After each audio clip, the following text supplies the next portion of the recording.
Hello? Testing. 1, 2, 3. Okay. Hi, Chovy. Welcome in, welcome in. Nice to see you here again. Okay, let's get started with trading in our fish for the night. We got a pretty decent haul. I'm expecting maybe close to 2 bill worth of fish, potentially. We'll see how the traders are, if they're generous or not. We did get a lot of the orange fish.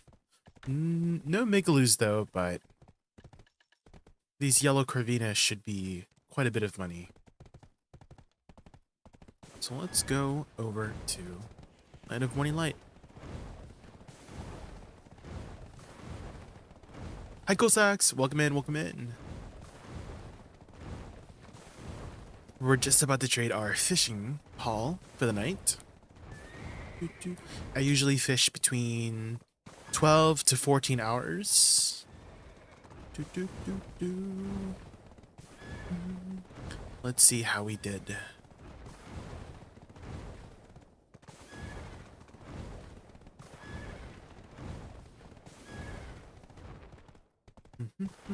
How are you doing this Friday afternoon? FRIYAY.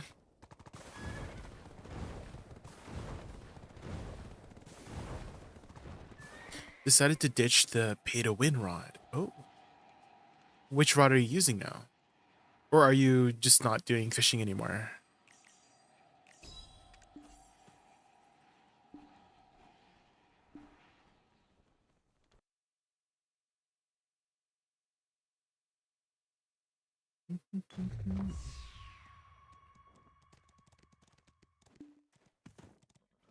Balanos. Oh, any specific reason? Have you found it, like, better for what you're doing? This one looks like it's at below 90%. Let's check on Jungle Street.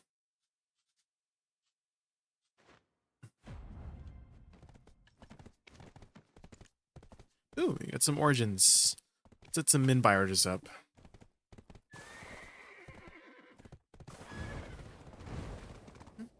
It was odd. I made like 1/3 to half of what I normally make. Ran that rod for a week. The pay to win rod? You made less money? Really?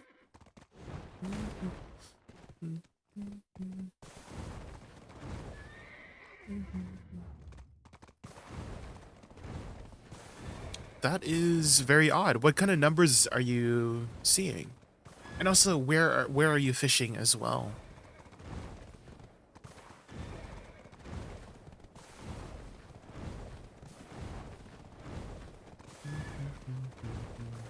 It rates the chances for blue and green fish. The pay to win rod? Are you throwing? There's a setting you can do to throw away anything below blue. That's what I do. Cool sacks. So with the pay to win rod, so you throw everything below blue, and I keep everything yellow and up. So if you're like filling up on inventory, I don't know if that's causing you to make less money. Okay, here's pretty decent. Let's see how much we make here. 1.5. There we go. What kind of numbers are you seeing with the rod compared to the pay to win, like numbers wise? Because Hakobin and Velia are like very common spots.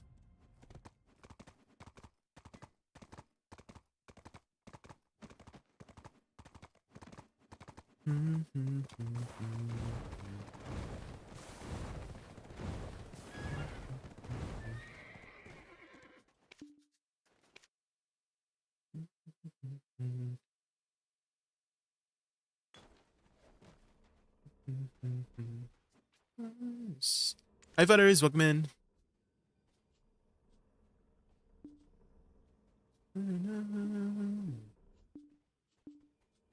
Raise the chances of getting those versus the others. Like the pay to win rod? Yeah, that's Interesting to see that you're making less money with it. That's why I'm just like asking, what is your setup? Because maybe there's a difference in our setup. Because with the pay to win rod, I always make more money than if I was to use my Balanos rod. That's why when I don't have the pay to win rod, I usually just horse train instead of Balanos rod. Because I do have a Balanos rod too. Did I finish the weekly in this one? Recurring? I did finish the weekly. Yeah. Let's go back to Tenebrom.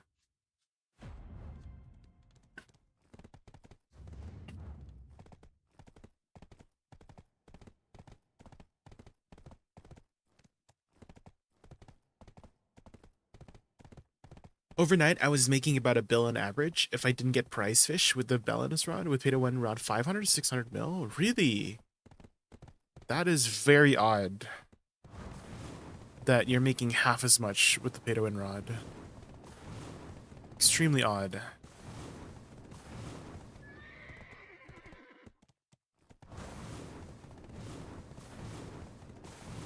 Don't know if I was just bugged.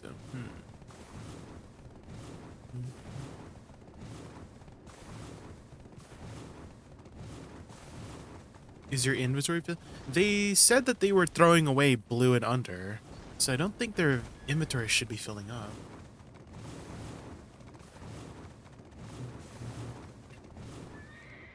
The only thing I can think of is maybe you just got unlucky with your pay to win rod and you got really lucky with your Balanos rod. That's the only thing I could think of. But you said you did it over a week, so that kind of tells me that, you know, that's like a bigger pool, right? A pool of data that you're consistently making more with the Balanos rods. That's, yeah, that's very odd.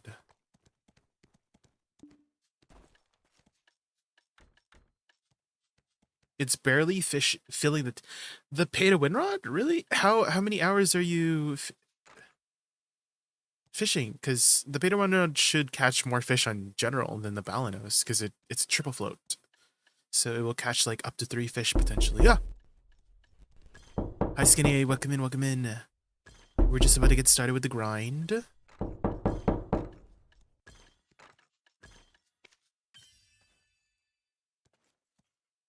Close to double money. Yeah, Coolsax was mentioning that they make like half as much with the dreamy fishing rods. So that's very odd.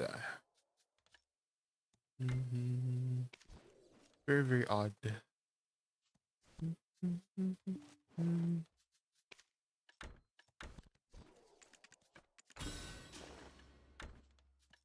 Okay,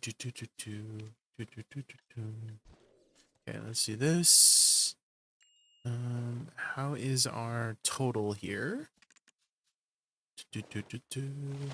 Oh, let's get a house buff.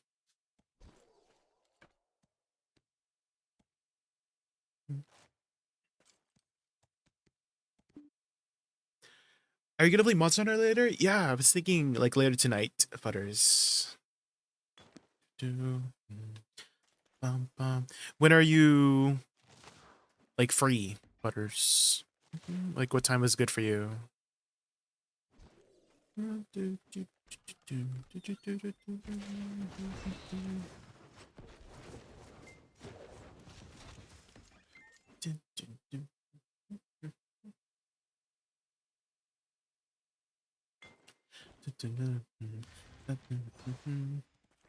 Past 5, you're good. Okay, okay. You think?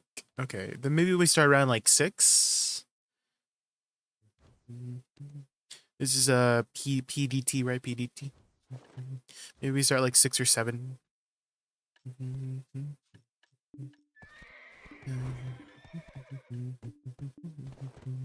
Go pop. Okay. And then we pop elixirs, and then we should be at the cap. Okay. Pop this. There we go.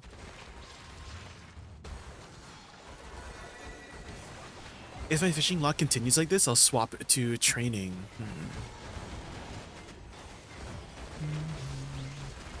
Yeah, that's very odd that you're making half as much money with the Dreamy Rod than your Balanos. Very, very odd.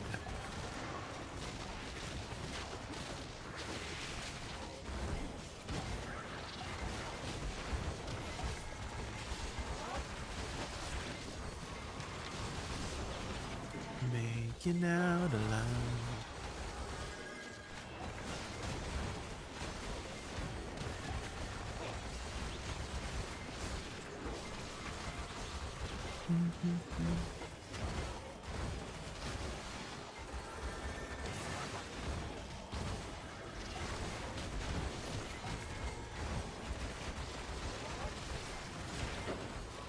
Maybe that's what's impacting for me. Oh, the event fish?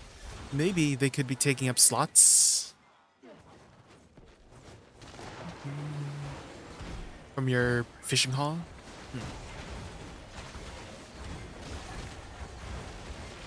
Potentially.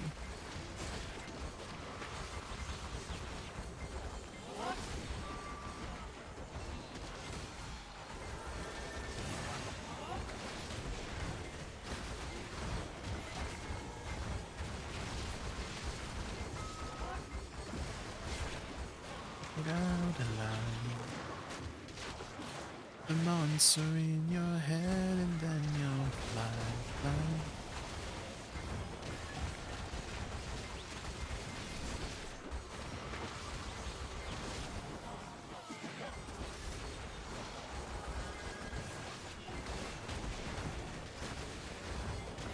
I haven't cashed this in. So far it's about 2.5 bill worth of fish. Okay, okay.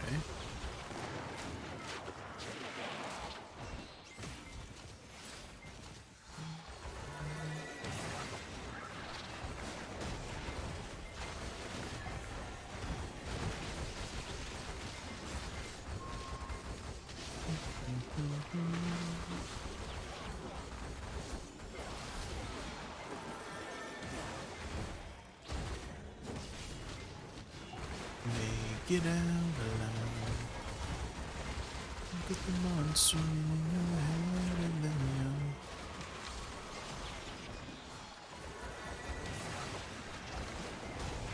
Oh, have you guys seen the new outfit that they had teased? New outfit, new outfit. I think we should get it next week.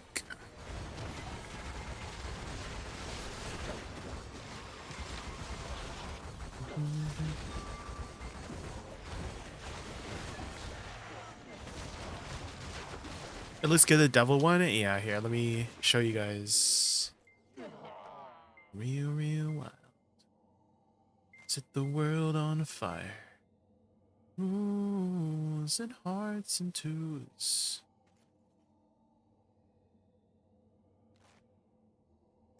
Here it is. It's a little bit low quality. But it is... looks really cool with the wings. I think this is our second outfit with wings. No, there's some outfits with wings too.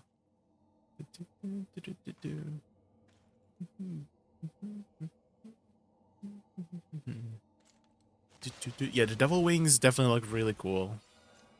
The angel wings, they're very like generic. It's just feathers.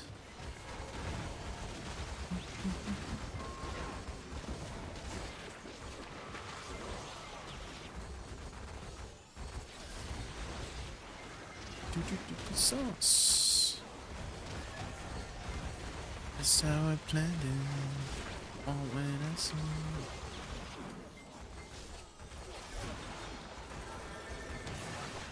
Depends on if they are animated or not. Ooh, that'd be really cool if they like flap their wings. Can't wait for that.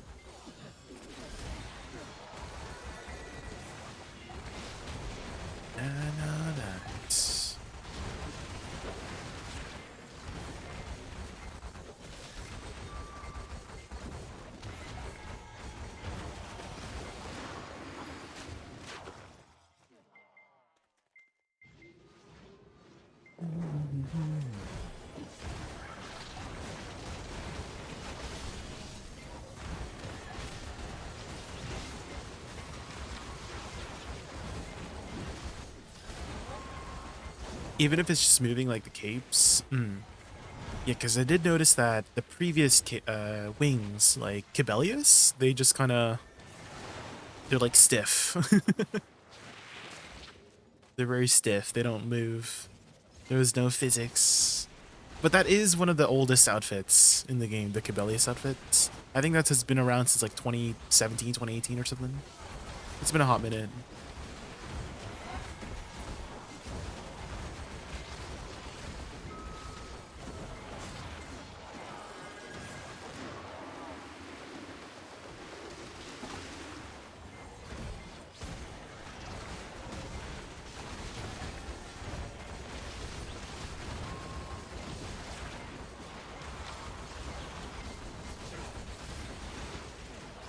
They do have a back slot now.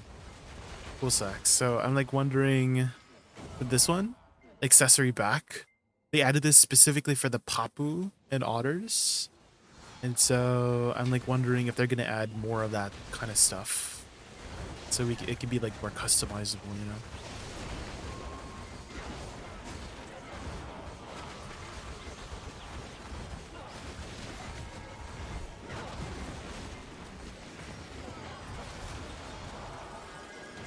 I feel like technically I should be wearing the Papu backpack because it does give durability resistance, you know? So that might help out with just like make me not need to repair as much, you know?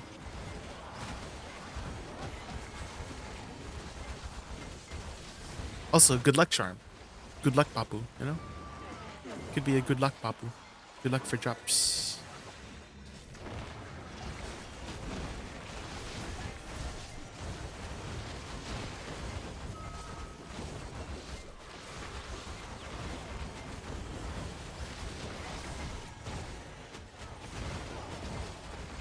Hey Jay, wanna hear a bad joke? Sure.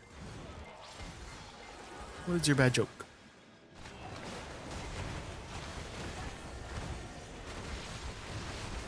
Did you know the Roman Empire was cut in half by a pair of Caesars? Okay.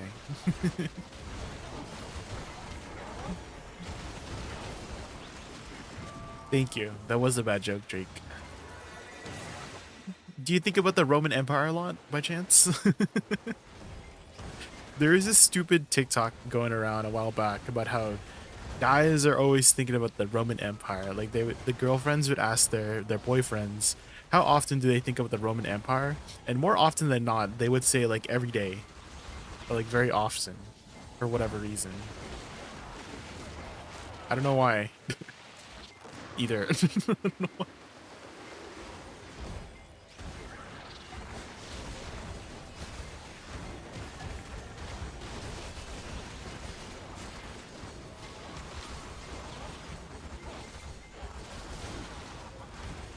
I saw that, and yeah, I do. I'm a history nerd, so that's part of the parcel. I see. So you do think about the. Good to know. Good to know. That's a good reason. It's because you're, you know, interested about history.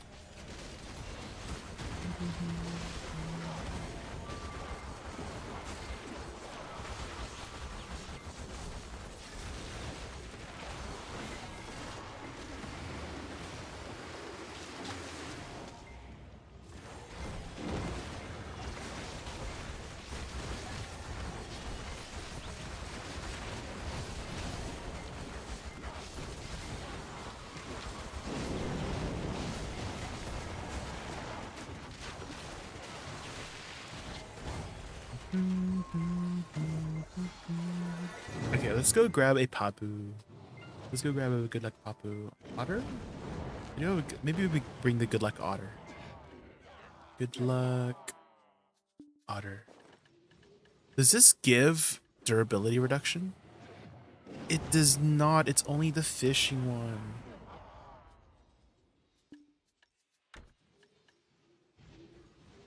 Do you not see it when it's Oh, you don't see it when in combat? Oh, that kind of stinks.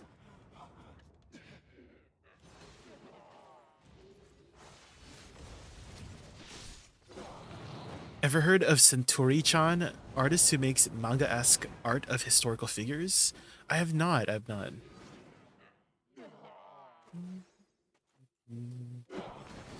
Plenty of it more on the mature side. Ooh.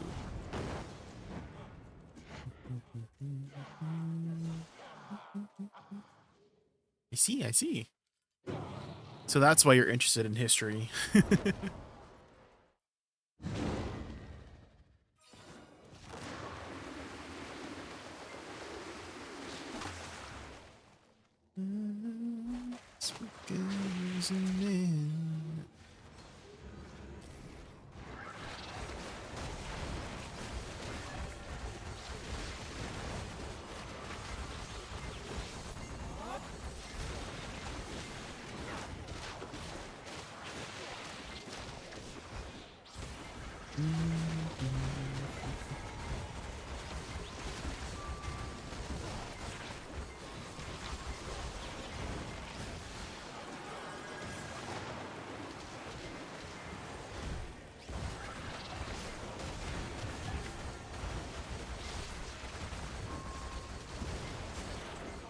I feel like I should use some BSR crystals here.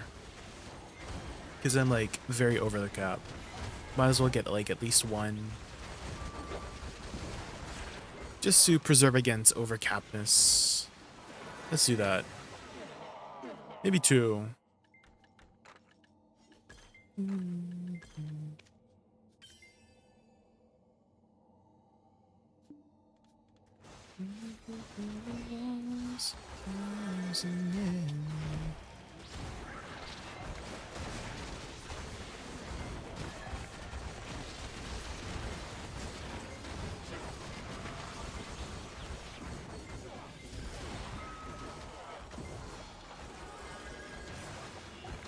My history nerdness has always been there. My love of anime history led me to Century-chan. Oh.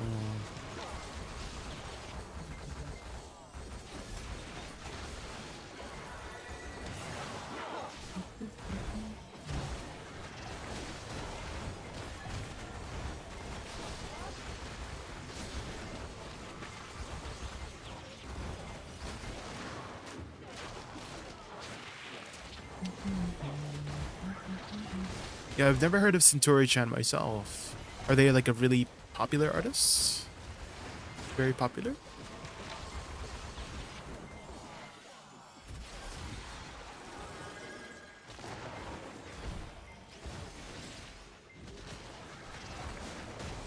Or would you say like more niche? Like you wouldn't know about Centauri-chan if you just, you know, just like not naturally. Like let's say I'm doom scrolling. Would I meet Centauri-chan? Would I experience their content if I'm like just doom scrolling?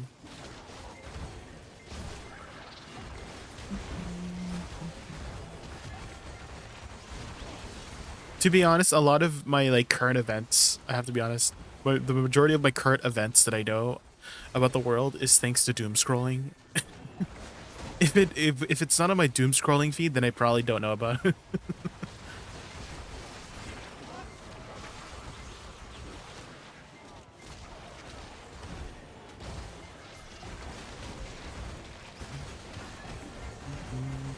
Twitter, I don't use Twitter very much. I'm not very much of a Twitter user. I try my best to like get more into Twitter, just like post like my videos and stuff, but I don't really like do Twitter very much, if that makes sense. I'm mostly using Twitter just to like, you know, say that, hey, I'm online. Come say hi, you know? But I don't really like interact with Twitter users very much. Maybe that's for the best, you know? Because I have heard a lot of stuff about Twitter. Just like how Twitter is like just mad at everything. Like if there's something to be mad about it, Twitter's probably mad about it, you know?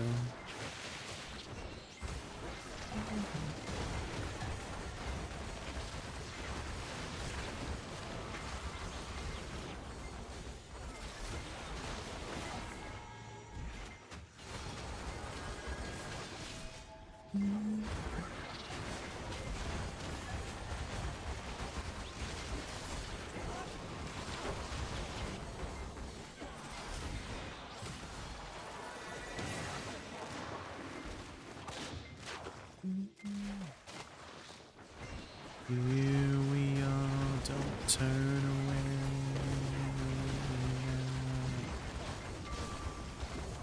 Are the warriors that built this town.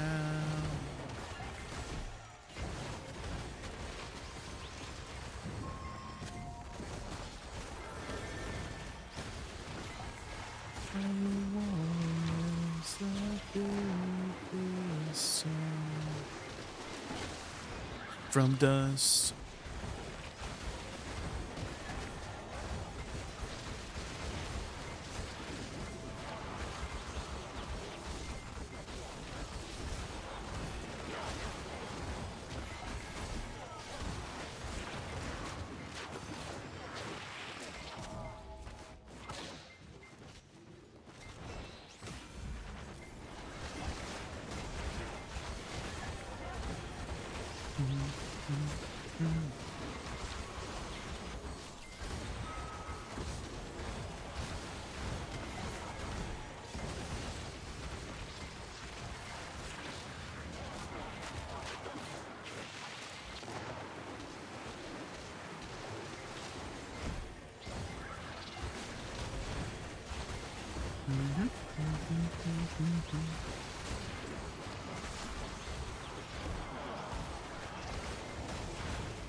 I've banked to 80k Agris and still won't get back to grinding until tomorrow, just in time to be capped. Ooh. I kind of wish there was a way to like bottle up your Agris. Like, let's say you're not using it, you're not much of a grinder. Because sometimes there are times where I can't log in as well, and I can't grind.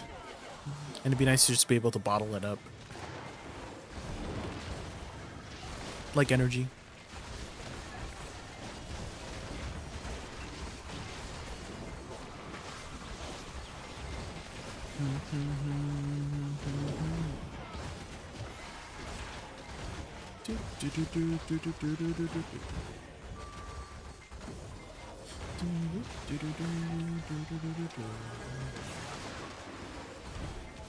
Is Agris for gathering? Can use Agris for gathering. But more so talking about those moments where you just can't play at all. You can't grind, you can't gather. And then I just get capped. That happens more often than not to me, for whatever reason. Hi Brenos, welcome in, welcome in. Where's the best place to AFK fish? I think there's a fishing event going on. I'm going to start AFK fishing while asleep, but I don't know where to plant my character at. The go-to spot for most newer players is Velia Beach, Aru. So, what kind of setup do you have, Aru, for your fishing? Do you have like a Balanos fishing rod? Do you have the Dreamy fishing rod?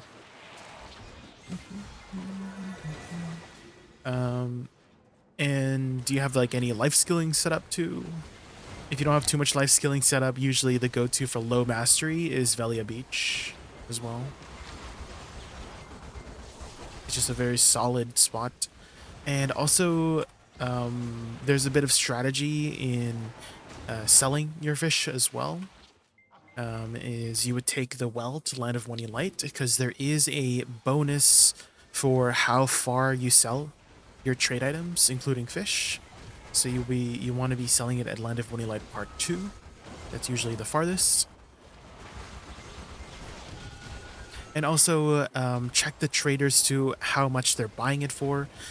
If too many people are selling it at that specific trader, it goes down to like 80%. They'll buy it at 80% of the value, and you want them to be buying it at over 100% ideally. And a good way to find a trader that sells it for over 100% is just switch channels. Like, go to the farthest trader you can and just like swap channels until you find a trader that's willing to buy it for a decent price.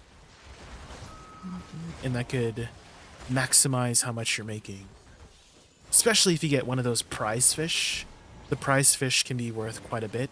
So in Velia Beach, the prize fish commonly there is called a silver belt fish, and it sells for 80 million silver, which, you know, if you usually you can get multiple of it overnight, like maybe like 2 or 3, and that multiplies heavily. So to put in perspective, your 80 mil fish could potentially be worth like 4 times more, you know, potentially, depending on how much they buy the fish for it and the distance, could be able to like 4 or 5 times more.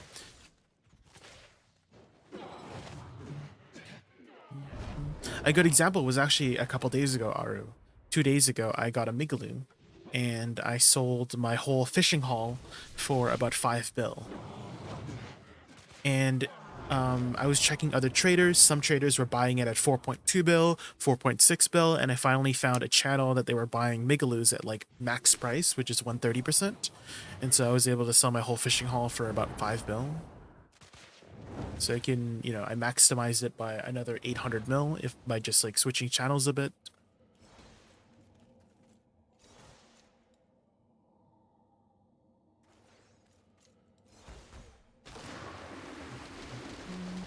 Unfortunately, megaloos are only caught at certain spots. It's one of the more popular ones to acquire. There is another prize fish that I have not tested yet. Maybe Kondo has tested it. Kondo, have you done any fishing potentially at Lake Flondor? Because I remember that they had improved the fishing rate for the pink dolphin like a lot, by like 4 or 5 times. And so it should be much more common than before. I don't know if you've done much Lake Flondor fishing. Oh, you just did one night?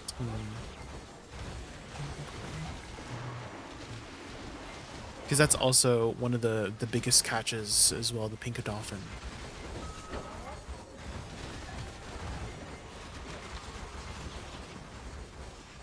Some beach area? Velia Beach. Velia Beach. Velia Beach is located right here. You'll see a ton of people fishing here. Just west of the town. You can't miss it. How high is your fishing? Because ideally you would want to throw away anything blue and under so that your inventory doesn't get filled up. Do you happen to have the fish tank by chance, Aru?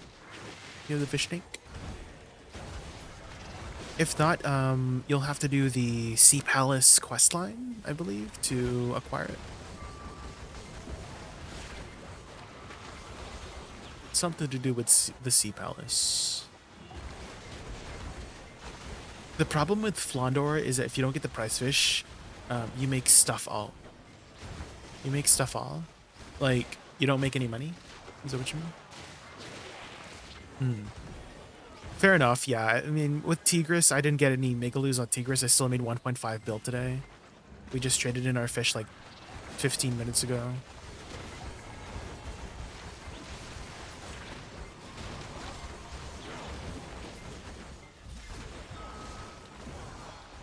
My current fishing is Master 14. Okay, that's a decent start, yeah. You just finished... Oh, let's go! The fish tank.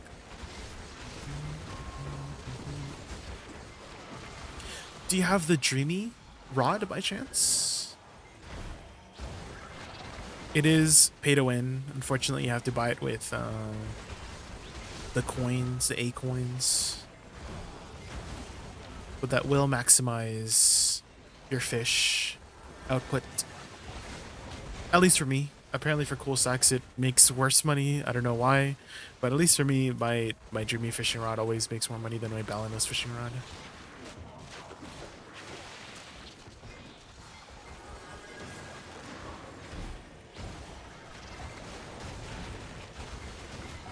You got the Grandpacron? Oh! Okay, okay. Do you know how to maximize your usage of it, Aru? Like the durability?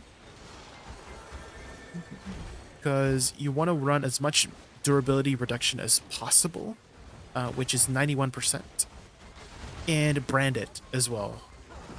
You want to brand it, have maximum durability resistance, and if you can, save it until like higher guru levels. The maximum guru level, I believe, for durability is guru 20, right? And so you can make it last a very long time if you have that complete setup.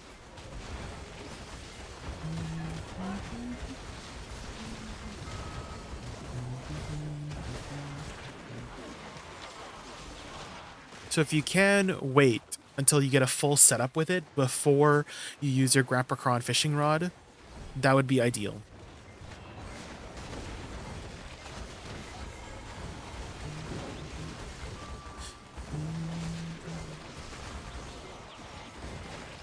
I want to start AFE fishing, go to work in a while sleep so I can make some. Yeah, then I would maybe advise just doing Balanos fishing rod for now until you can figure out a good setup with your Grandpa Cron fishing rod so that you can maximize it. Because you really, like, I did not maximize it. My Grandpa rod fishing rod ran out in like 3 months because I did not maximize max durability resistance. Because I was thinking, oh, they're just probably going to make another, right? And they didn't. So I wasted my rod, and so I could have made it last like much longer, maybe like 9 months longer if I just had the proper setup. But mine lasted like 3 months, and then it went into the dust. It gamaged. The Dreamy Rod lasts 30 days, so if I don't use it now, can I use it another time? It's 30 days from when you buy it. Scandier. So if you bought it today, it will expire in 30 days from today. It's not like 30 days of usage, it's 30 days since you bought it.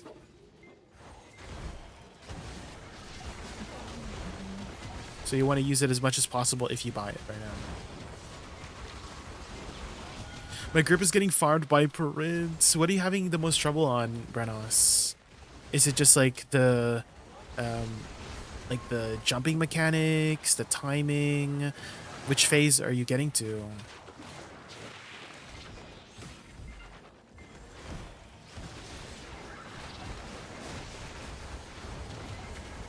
Sucks. Yeah. It does suck they made it 30 days, unfortunately.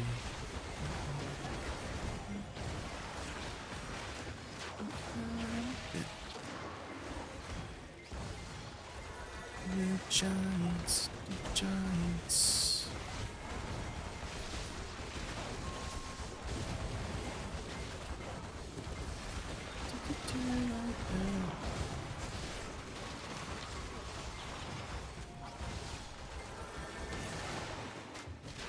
Sippin' giants, sippin' giants.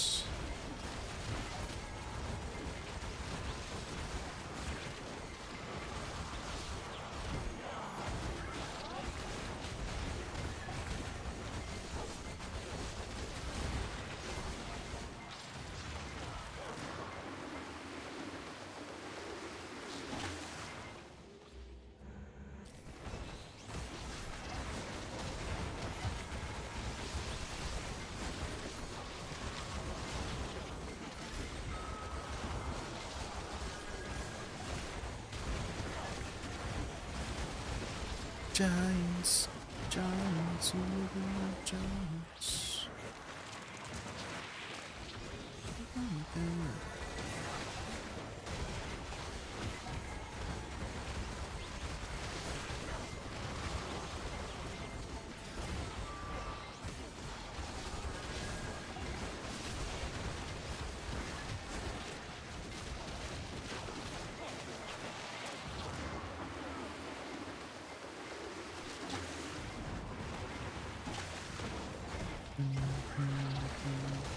Oh, another thing, Aro, is I would advise having a fishing alt below 50.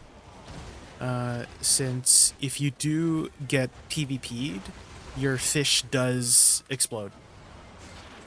And so I have seen a clip of a streamer, DeJules. He caught a Migaloo, right? The 5-bill fish that I was just telling you about. Well, it's not like 5-bill, but someone had PvP'd him on the way to this well. Like he mapped back to Sandgrain Bazaar and was running to the well, and he got PvP'd on the way to the well, and his Migaloo exploded. And so, you know, just in case someone tries to PvP you, you might want to do it on a below 50 character, even if you're at Velia Beach, right? Even on the way to potentially the well in, you know, in what's that farm? Tinto farm? Finto farm? Where is it? This one. Bartali farm. People can still on the way kill you. There is a non-safe zone in between. And so just to literally make it zero chance of somebody griefing you, just use it a level 49 alt, you know.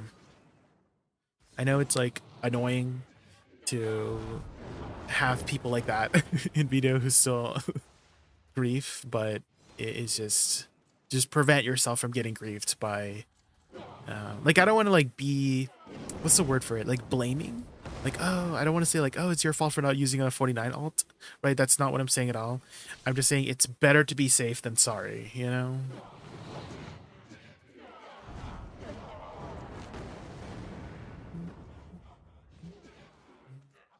Same thing with like horse training too. I don't know if you've done horse training.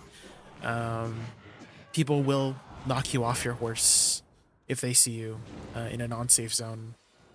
I don't think it happens very often these days, but it still can happen. And if you just do it on a 49 alt, then you don't have to worry about anything.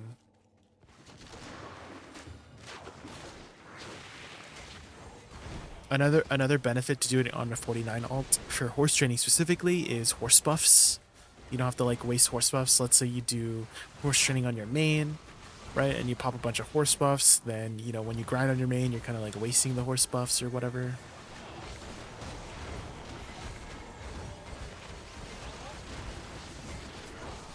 Hello, is Zeki Toros not worth even with Agris money per hour wise?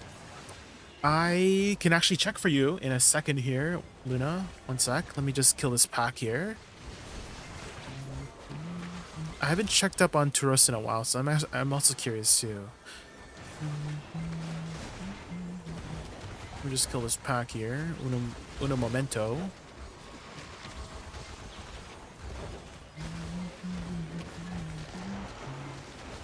Okay, let's go here. And go to the global grind. Okay, so it says here, according to Garmoth, Dekia Turos is... Hold on, let me search it up. Turos. Control F. Turos. Wait, Tunkura. It's called Tunkura. So it says here, Tunkura is making about 877 million silver per hour. So it doesn't seem very good. doesn't seem very good. I don't have Garmoth Plus, like the what do you call it, the subscription for Garmoth, so I can't add the appropriate drop rate to see the actual numbers. But what you can do is just check here to see like its ranking, if that makes sense, right? Ranking meaning, oh, like Thornwood Forest, it makes more money than Takura or something like that, or Ash Forest makes more money than Takura, right? So there you go. It makes less money than a lot of the Dekia spots, so I would probably not go here. There's only like 800 hours too, compared to all the other hours here logged over. Oh, hi Raz. We still planning to play MA? Yeah, sometime later tonight, maybe in like 2-ish hours, we might start up on Monster Hunter.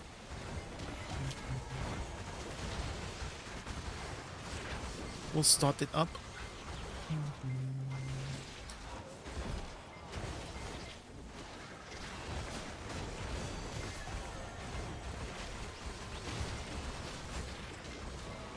The jumping add rotation cross.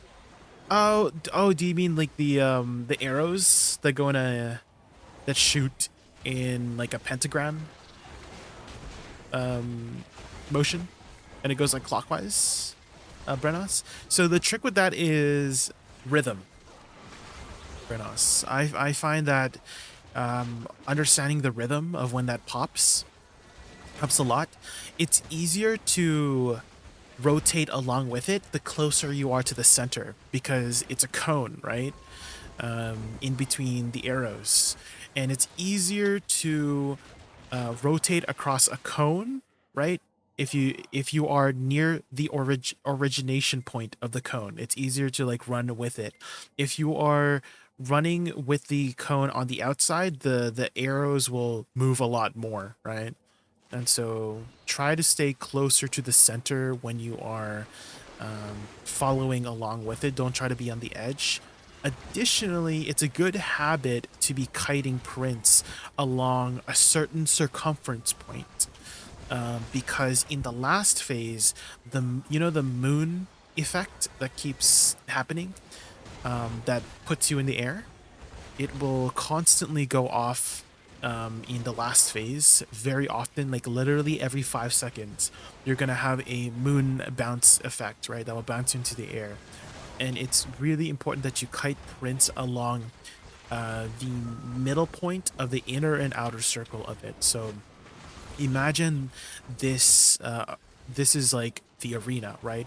And so the inner point, imagine the inner point is like this part and the outer point is this part. And so you want to kite prints like over like here, right in the middle of the two circles that would do the thing, you know?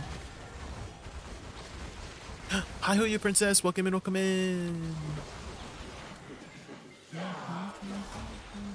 We are just doing some Tenebrom. And then in a couple hours here we'll play some Monster Hunter.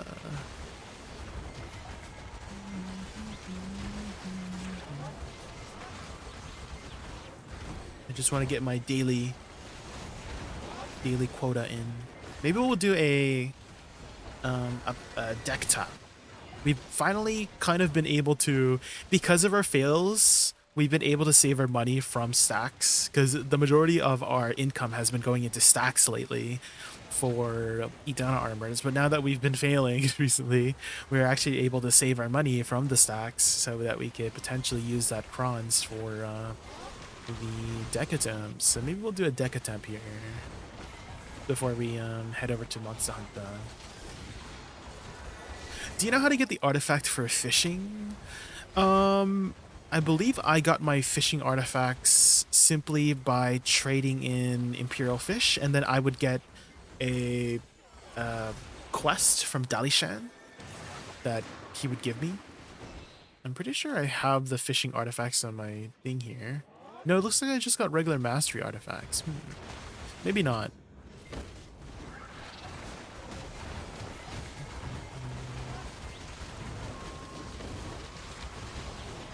Fishing mastery. How does one get fishing mastery artifacts? Maybe it's like directly from fishing, like actual fishing. Do I have any fishing artifacts? Hold on, fishing.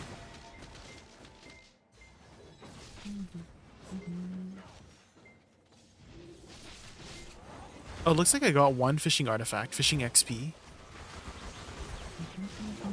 Maybe I should use that instead of the mastery one.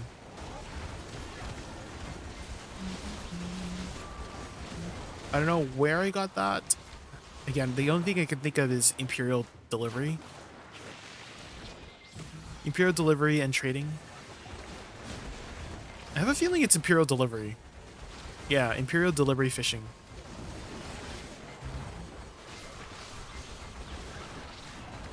So not like actual trading? Like if you're gonna trade in your fish, but like actual like fishing delivery, Imperial Delivery. And then if you trade it in, you potentially might get a artifact out of it.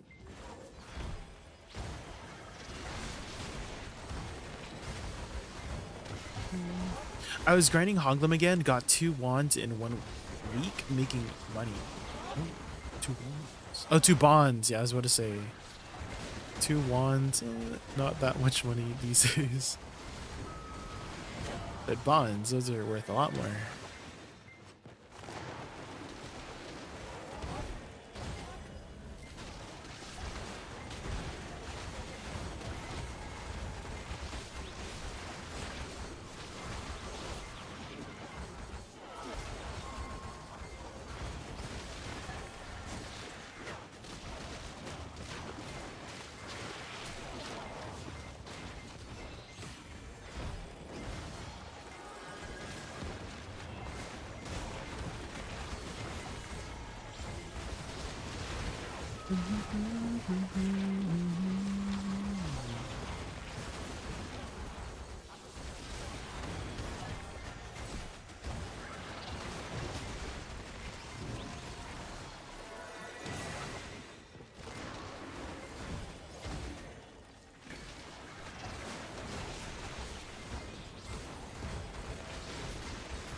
This month has 63 wands, 2 bonds. Free Essence of Dawn. 63 wands. Sheesh. Are you saving them all up? Hi, Temujins. Welcome in, welcome in.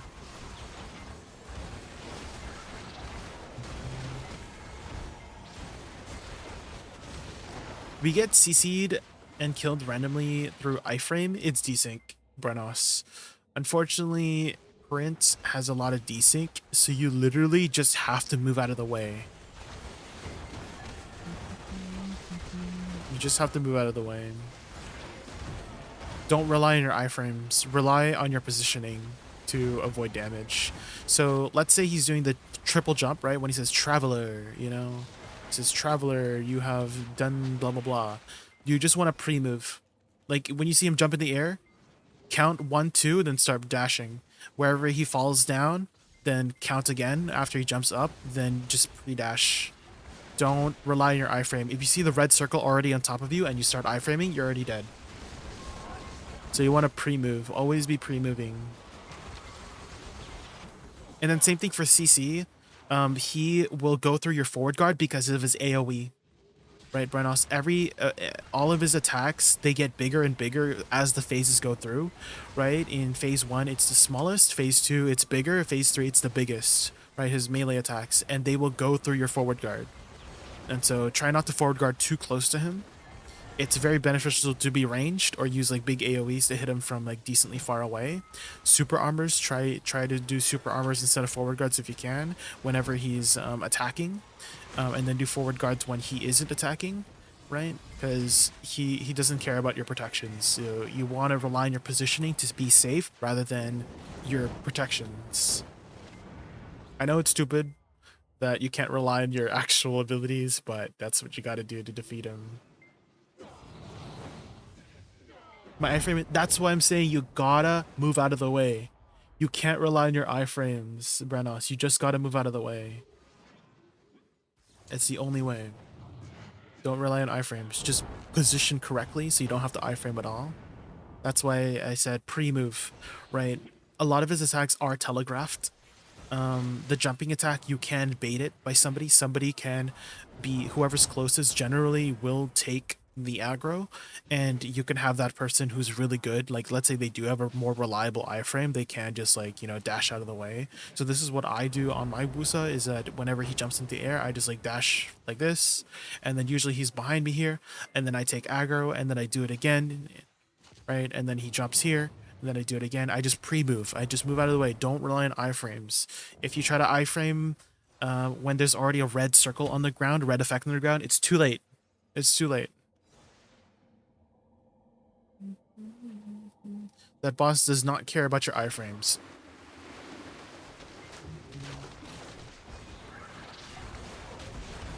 My dash is not long enough to move out of the way. Oh yeah, what class do you play, Brenos?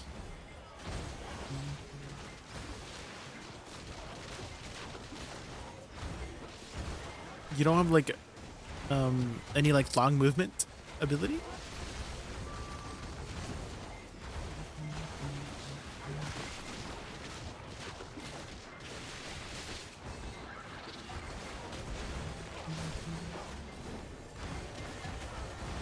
It's not even like a dash, is what I'm trying to say. Is that long movement abilities. Don't even use your iframes. Just like move out of the way.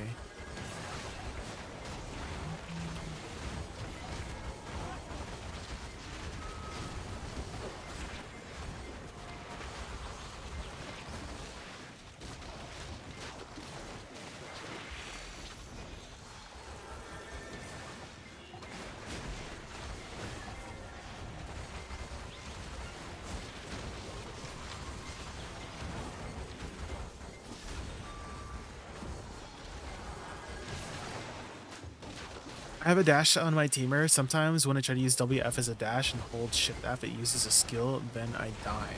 Ooh. I never played tamer.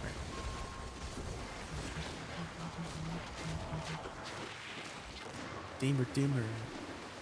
I think tamer was one of the first classes that BDO released, right? One of the older classes.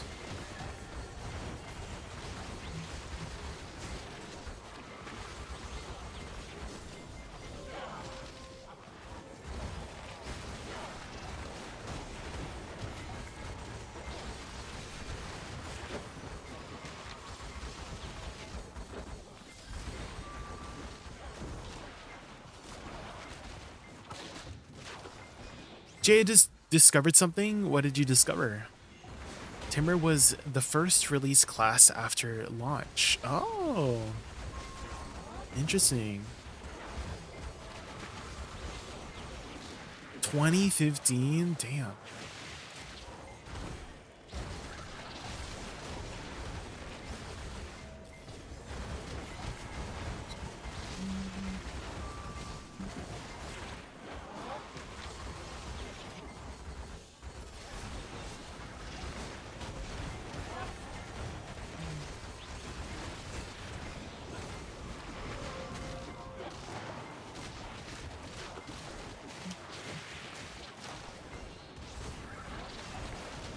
The higher level you are, the faster you grind. What's your gear score again, Chovy? What's your gear score? I'm just curious.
Same gear, same crystal.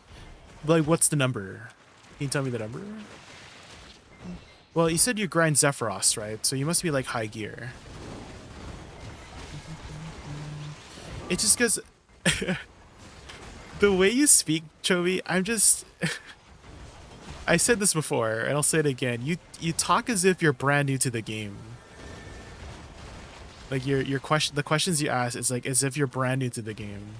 So I'm just like, I'm just a little bit sussed out. Because I feel like if you are somebody who has enough gear to grind the last spot in the game, you would know these questions. You know? You would know the answer already.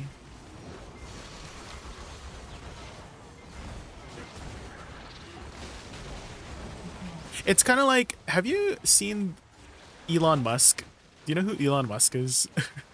There is a stream that he did with Elon on Facebook, and he was talking about his gear, and he was talking as if he like has never played the game, even though he has like max level gear. Like everybody could tell that he didn't actually play the game, and there was somebody on his account that was just grinding for him. It was just a really funny moment.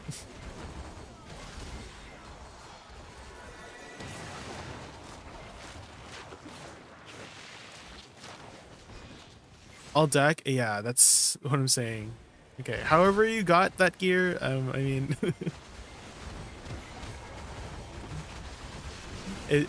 yeah, anyways. But, as for your question, Chovy, I still want to answer you. After 62, your level doesn't matter that much. You won't really grind too much faster. You might get a few extra stats, but you're not going to be grinding like significantly faster, I promise.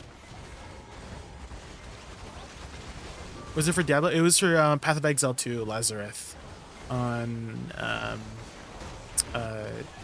Facebook. He was streaming on Facebook, and all the PoE streamers were reacting to him, and it was very obvious that he was not really playing the game.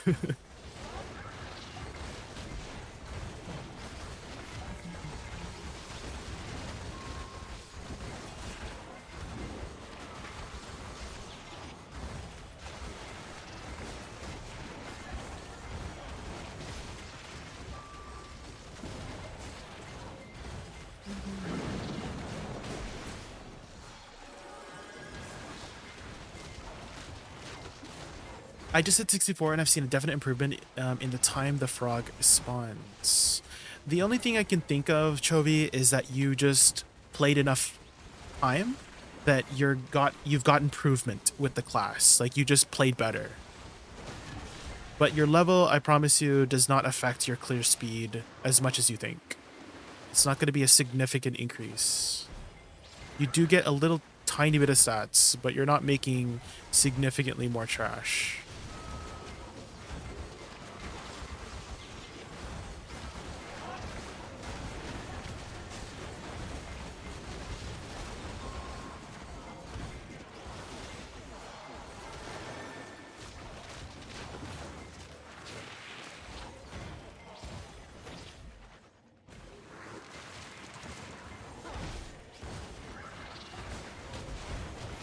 Is it just a feeling? Yeah, when you play better, when you play longer, right? The longer you play, the more experience you have on a class, the better you just play, right? So you're probably like when you got started, right?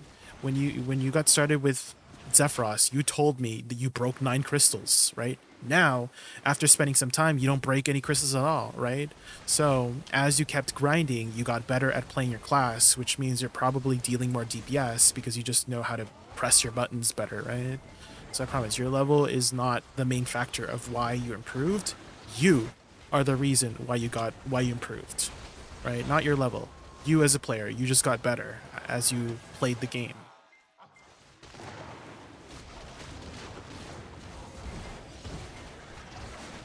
And that's why I'm like thinking, like, you should know these answers by now, too, Chovy, right? If you have played the game for a long time, you should know these answers already. Especially since you said you had all deck weapons, so...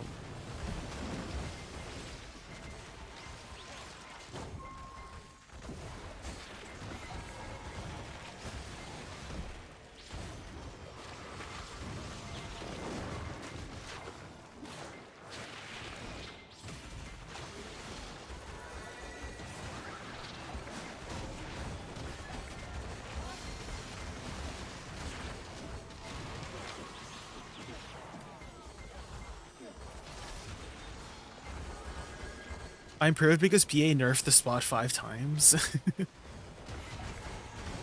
They didn't, like, nerf it, trickling. Well, unless you count the AFK mechanic as a nerf. Oh shoot, I have to be next to this Magicore.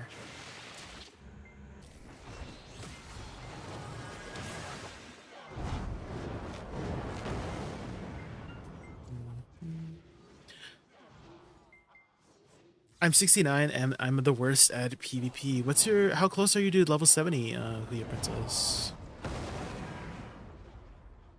You have any Ibidor scrolls left? No, I had run everything before Edania released to Majins. I actually set up a whole, well, Trickling was there, Trickling.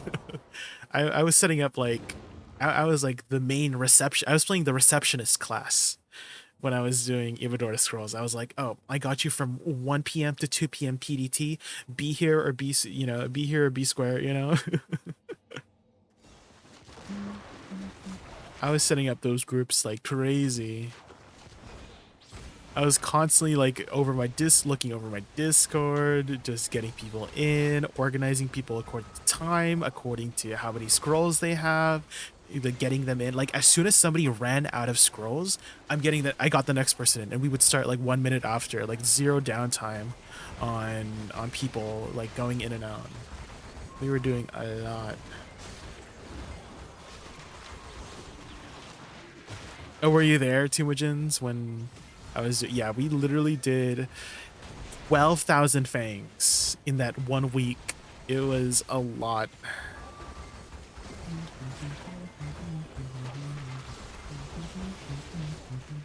But we were making like 4 bill an hour, so I couldn't complain. That was probably the main reason I got my, I was able to get my offhand to how high it was.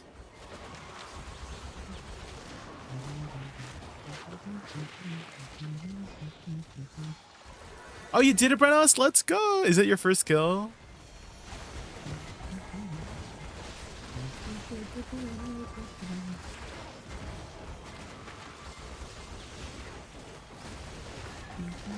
The Ranger soloed it from 30%. Holy, big carry.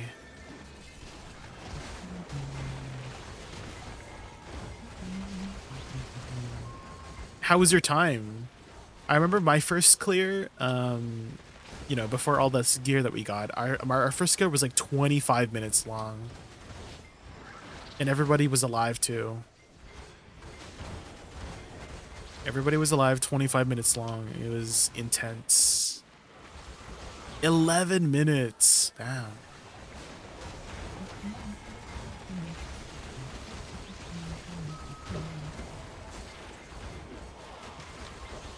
What's the best food in Canada?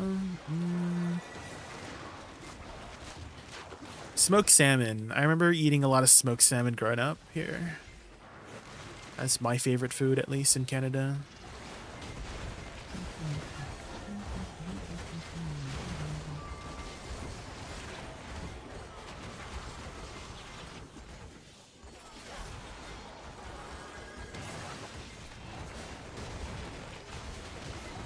7K, I probably will be running until next time PA adds a CAFRIS requirement. You still have 7,000 left, trickling. Ugh. Have you tried banh mi or pho? Of course. Canada is like a melting pot of cultures. I've had a lot of different cuisines.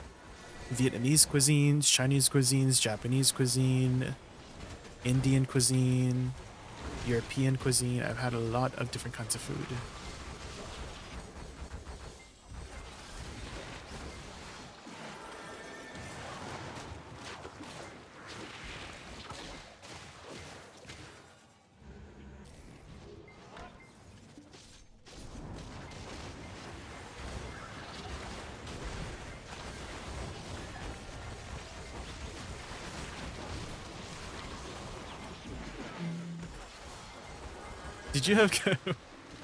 Did you have Kung Pao chicken? That's what I always hear whenever people type in caps lock.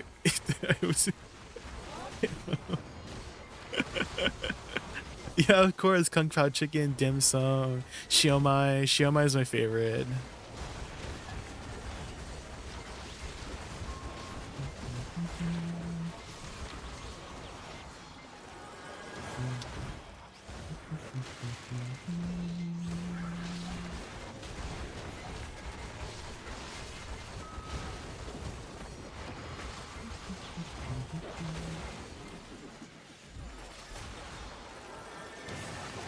With what?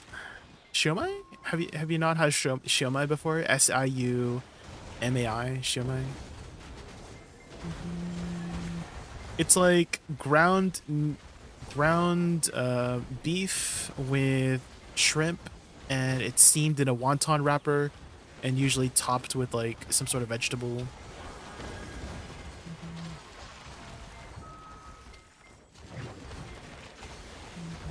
Oh, chow mein? No, I didn't say chow mein. I said siomai.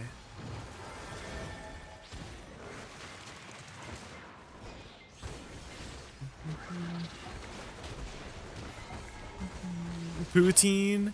You know, surprisingly, I'm not the biggest fan of poutine. I like my fries like crispy and not soggy, and I feel like poutine makes your fries soggy, you know? So I like my fries like really crispy. Not soggy. Maybe you just haven't had like good poutine. But you've never had poutine? Do you know what it is, Princess? It's like, it's basically fries with gravy and cheese curds. That's it. But I feel like the gravy just makes the fries just too soggy for me. I'm a big texture kind of guy, and I don't really like it if the texture is off, you know. And I feel like soggy fries, the texture is just like not the most appealing, not the most appetizing.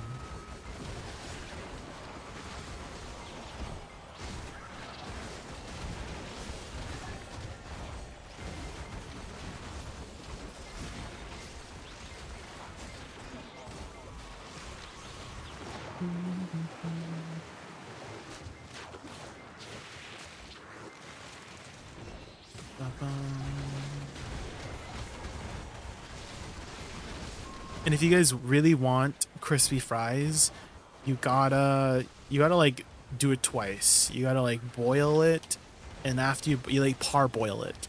Parboil meaning like you don't fully cook it through, and after you parboil it, you make it really dry. You dry it, and then you fry it, or air fry it or something, or put it in the oven.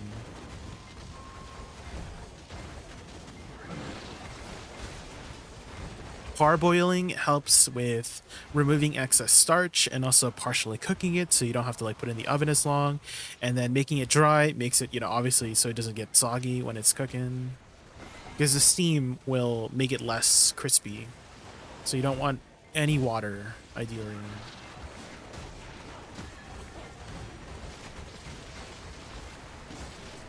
Hello, Mr. Streamer. With all the dead Karazat and both Oct Awakening and Offhand, do you think it's best for Awakening Woosa to use Deep Sea, Vicious Shadows, or Courage, Wild Idania for Zephyros Grind? I have not really done any personal testing between the two. I just use Deep Sea and Vicious Shadows just because I grind many different spots and do other places than Zephyros, and I feel like Vicious Shadows just is a good sort of end all be all, right? Because I do still grind like Dark Seekers here and there for like Hungers or something like that, and I don't want to like switch by Lightstones all the time, etc., etc. So I lean more towards the Vicious Shadows and Deep Sea, just because it's just, you don't have to think about it, you don't have to like switch your stuff over it. I don't know about the numbers wise for Courage and Wild Idania to get to the cap, but I just I lean towards Vicious Shadows for the convenience part. Hyson, Sasavi. I also don't have the Wild Idania. The Twisted Lightstones, they are really sought after and really expensive. That's also another reason why I just do use Vicious Shadows, because it's very easy to acquire these days. You just need one strike and Shadows.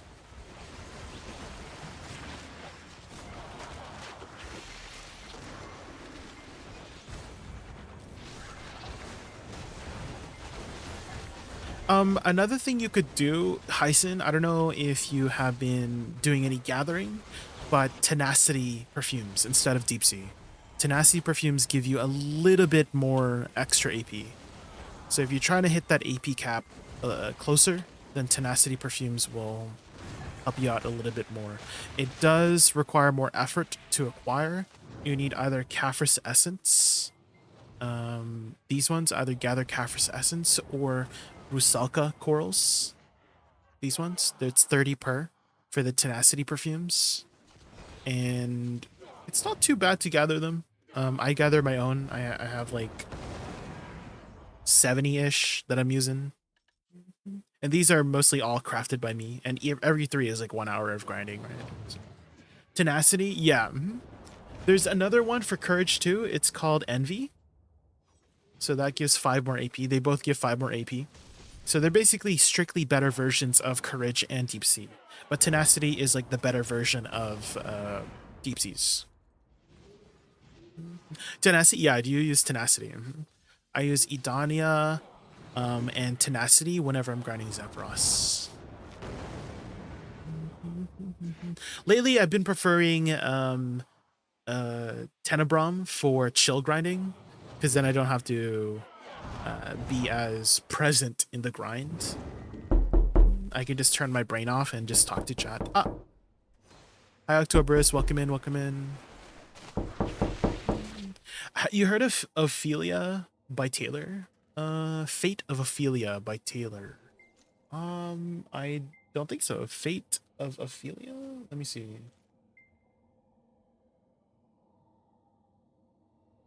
Oh, Taylor Swift. Oh, that Taylor.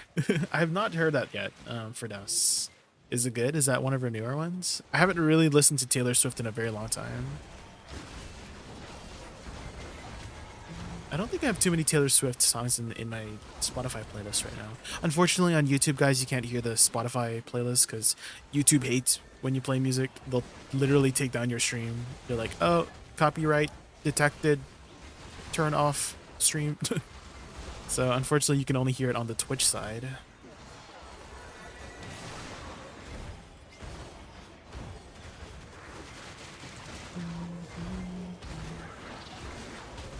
Edania, yeah, Edania, Harmony, and Perfume of Tenacity, yes.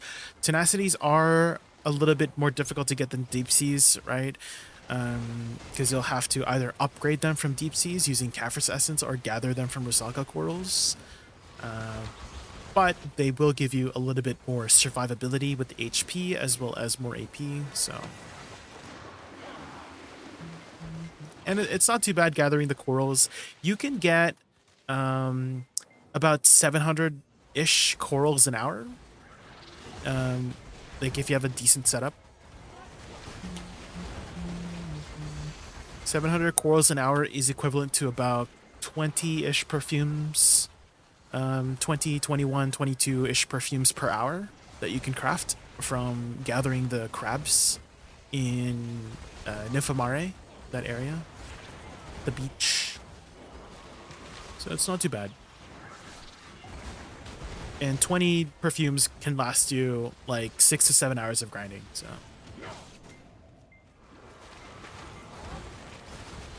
I tried Prince on Valk at first, but it was so cancer I switched to Awakening Nova. Wait, so when you were saying earlier your dash is too short, you're talking about Awakening Nova? I thought Awakening Nova had like really good mobility, no?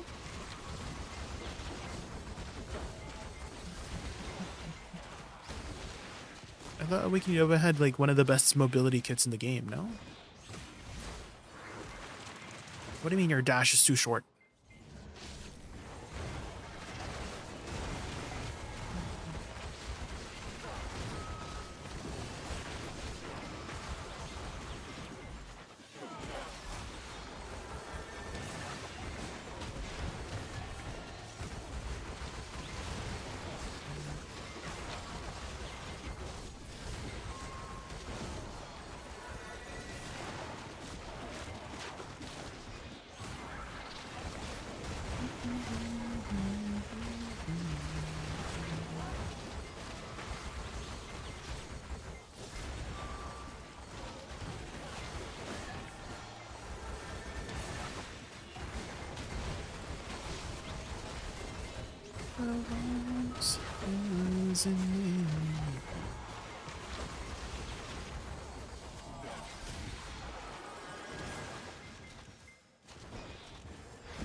You should listen to it.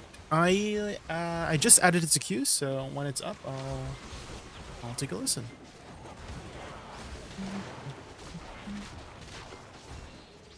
Again, for Dosa, unfortunately you can't hear it. You won't be able to hear me hear it on the YouTube side because YouTube hates music. But you can watch me on Kick as well. I am also multi-streaming on Kick.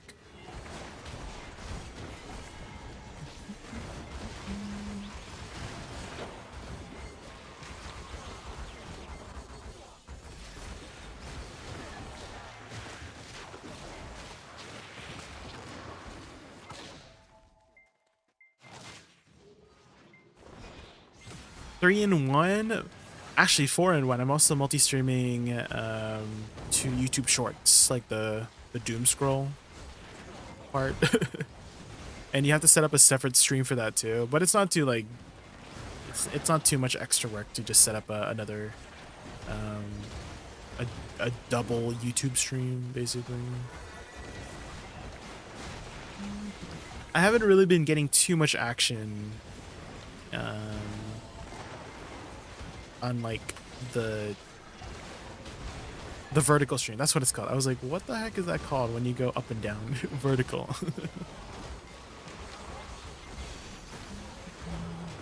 Hasn't really been popping off. In the beginning it was kind of, but maybe the algorithm just like threw me out of the loop, because my first few vertical streams I had like maybe 1,500 views, and I was like, oh cool, maybe vertical streaming is the way to go. And then it slowly like dipped down to like 300. So maybe like the algorithm just, you know, at first it was like, oh, new vertical streamer, and then people like scrolled off right away, I guess, maybe. And then the algorithm was just like, oh, we don't want to promote your stuff anymore. So I don't know if I should keep doing vertical streams.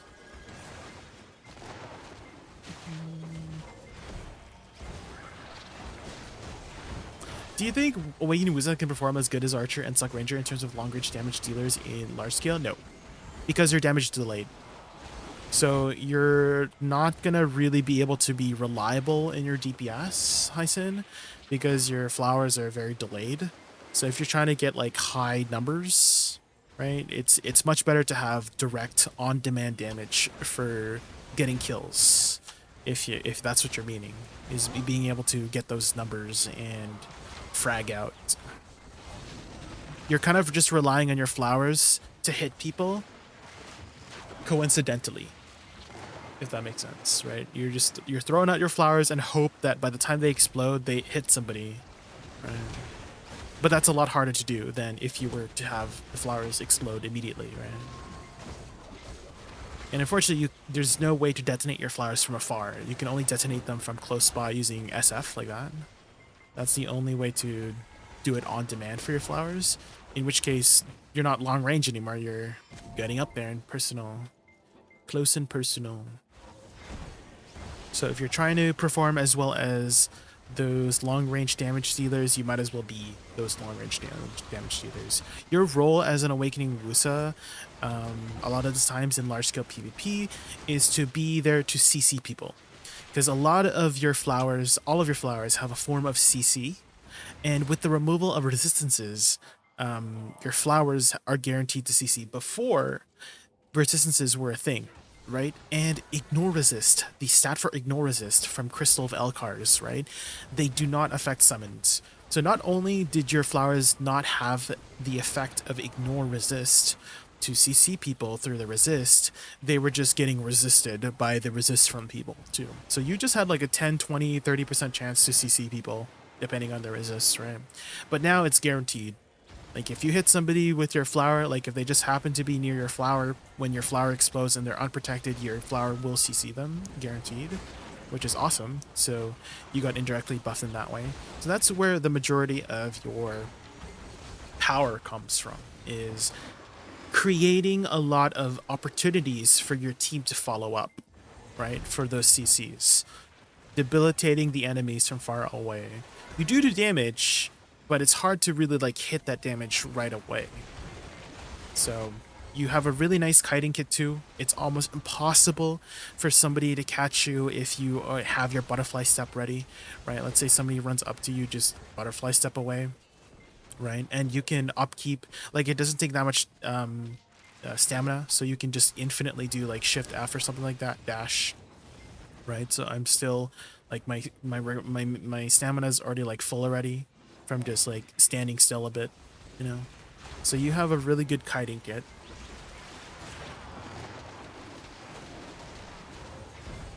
Shadow ban? Yeah, maybe I got like, how do you know if like shadow banned? I guess if your views just don't get as much views. Is shadow banned?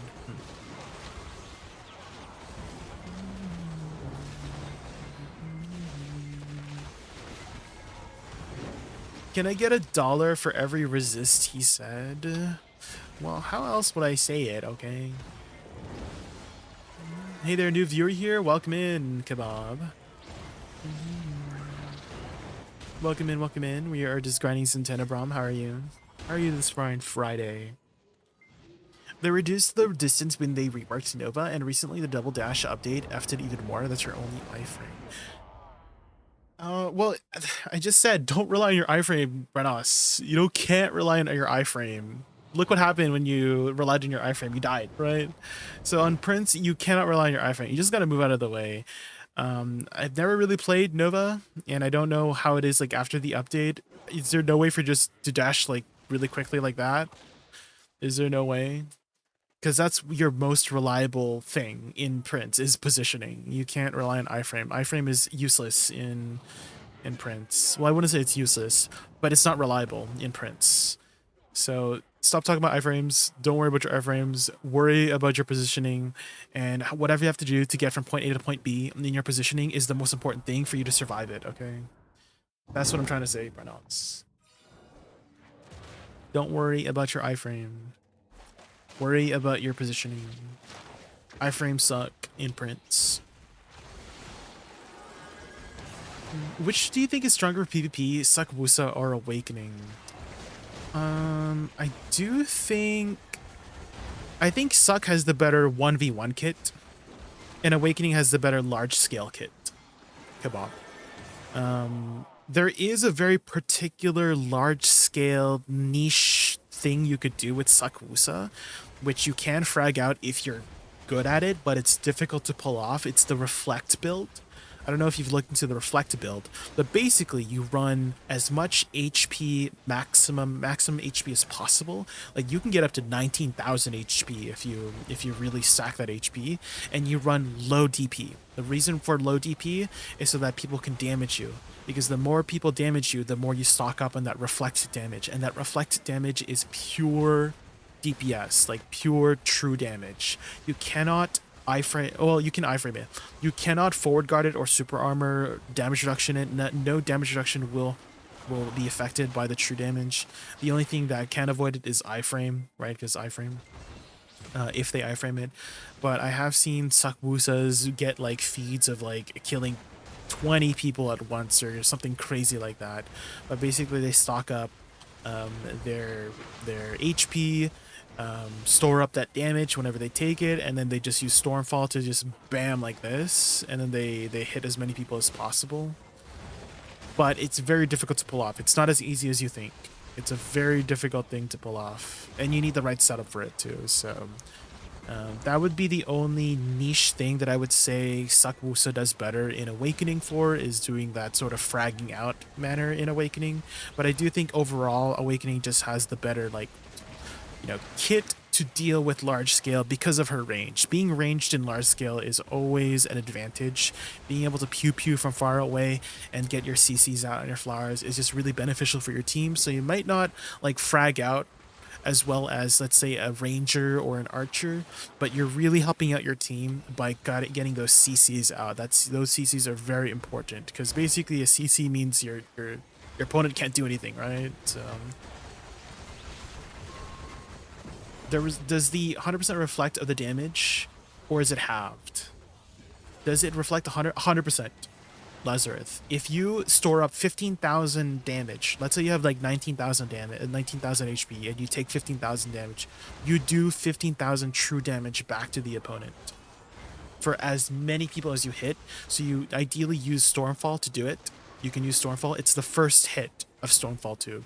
However, if you get grabbed or you get CC'd or you die, you lose the Reflect, right? So with large scale being so volatile in the amount of damage you take, it's very difficult to pull off. It might sound easy to do. On paper, it sounds easy, right? Press Rain's Thirst and then reflect the damage.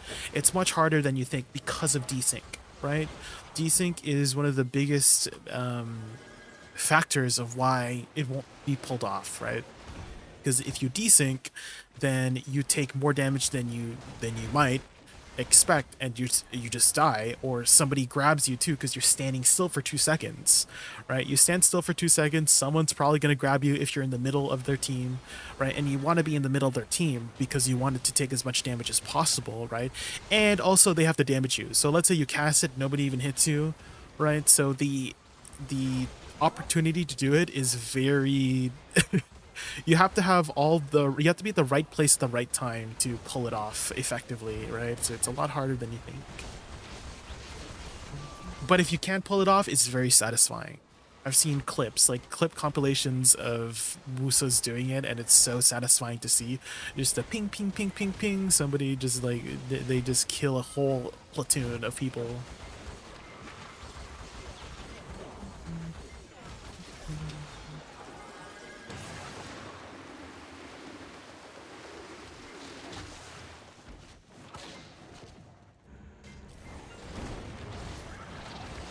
Search for Skyfree in YouTube if you want to see Woosa in action. Is satisfying when you can pull it off. Yeah, there you go. Yeah, I know Skyfree. I've seen their videos before.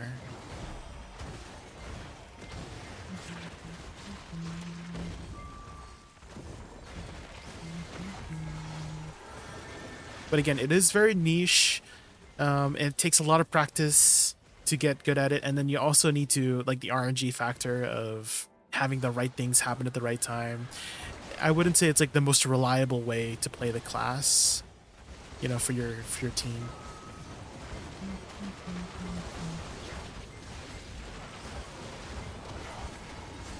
Literally suicide, basically, yeah. You're going in there with the intent of dying, essentially, because if you don't pull it off, you die, right? If you do pull it off, you kill people and then you die.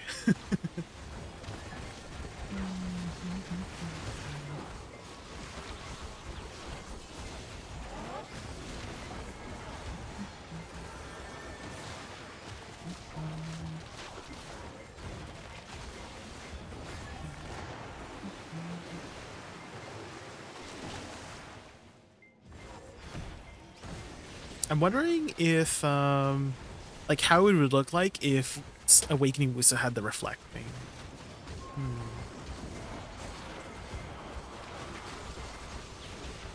I don't know how effective it would be on Awakening Woosa. Maybe, okay, the only thing that I kind of wish was a thing is that you got the damage reduction. Like, let's say we did get Rain's Thirst, but it's like an absolute version where you just have damage reduction. That'd be a nice defensive measure. I noticed Awakening Woosa, she has good damage. It's just unreliable. Yes, the delayed bursts, right? That's the biggest caveat, Kebab, is the ability to do the damage. You do have damage, it's just hard to hit it, right? That's the trade-off, right?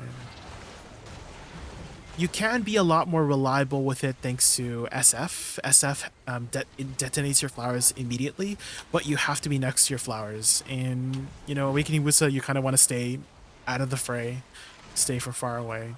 So it's mostly like a 3v3 thing, like an AOS thing, right? This is mostly, you're not going to do this in large scale, right? You're not going to go in to cast your flowers, run in, use SF to explode your flowers, right? That's not really, you're gonna die. Like, if 20 people start casting on top of you, you're dead. But in 3v3s, you're gonna survive a lot more. So I truly think that the reason why they added the SF thing is mostly for AOS in Arena and stuff like that, so. Because you don't explode as fast, right? So you actually have time to do this and then do that if you want.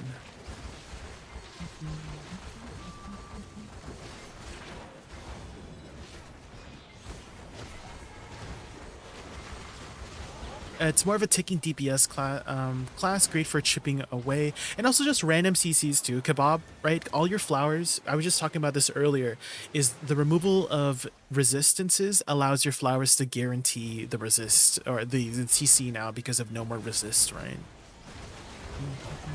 Before, your ignore resist did not affect flowers, so not only did the enemy have a resist to resist it, you just didn't have additional ignore resist to push through their defenses, right? You would just not CC them. You had like a 20% chance to really CC them with your flowers, but now it's guaranteed, right? And all your flowers have a form of CC. Life Lure is a knockdown, Sachan Field is a bound, Bloom Deluge is a knockdown, and Bloom Burst is a stun, right? So your full like shift R&B combo, this one, every one of them CCs, which is awesome. So if you're just pew-pooing from far away like this, well, that mob got in the way, but you know what I mean. You're gonna CC somebody if they get caught in it. So that's why I say that Awakening Woosa has the better kit in large scale for supporting your team, right? Because you're creating those opportunities for your team to go in, right? And preventing the other team from moving, right? Because they're CC'd. So you might not frag out very much, but you are supporting the war effort a lot better, I would say. Than the suck Woosa, right? Like if you can't pull off the reflect, then you're not doing anything for your team, right? You're not doing very much for your team if you have that reflect build, because it's a very niche build. You have to run like low DP so you can get damaged, and you're trying to do that all like that's like your main play style, is that you gotta get those reflects in. But if you're not getting those reflects in, I feel like you're not really doing too much for the war effort, you know? You're just trying to like get clips and frag out or something.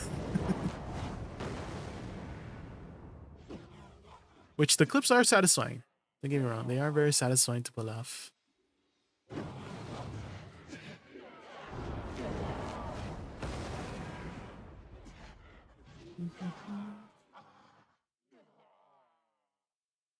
One thing I really want from Awakening Woosa buff is to detonate for a far SLMB, maybe. Could be a good option. I was thinking WE too. Like if you just do this and then you just WE. Like I feel like that's also a decent option. Detonate from afar would change the game. It would definitely be a huge asset for her.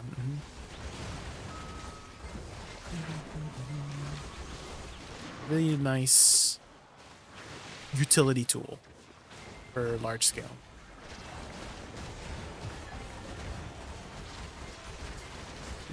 Before they do anything like big like that, I would like them to address some of her more useless abilities, Kebab, like this one, Blood-Sorry Flower. I feel like this ability, not the most useful in her kit. And so I would like them to give some TLC to those abilities that just aren't that useful in her kit.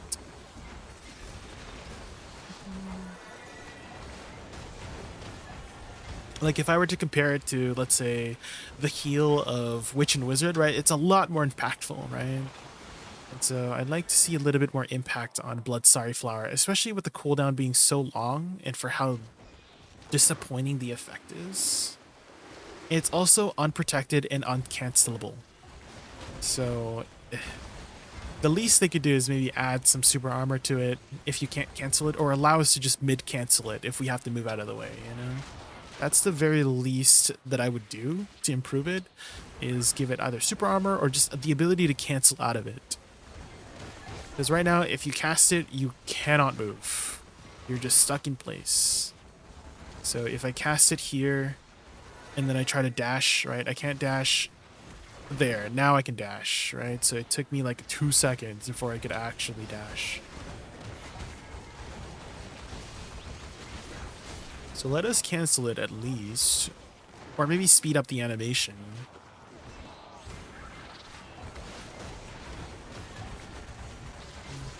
And another one, I don't know if you've really played around with it, her Magna skill, one of the least useful Magna skills I've ever seen in the game. It's this one. It literally moves you like 2 steps back, and then you can press LMB to like do a lightning CC ability that's unprotected. It's just not the most reliable way to CC people, especially if you just move 2 steps backwards. It's just so if I were to make some changes to that, I would make it SF distance, perilous waltz distance. So perilous waltz, it moves you this much, right? So I would make it that length if I was gonna change it, and make it just like a super armor all the way. Just keep it like protected all the way. That would make it significantly more usable. Right now, it's like unusable right now.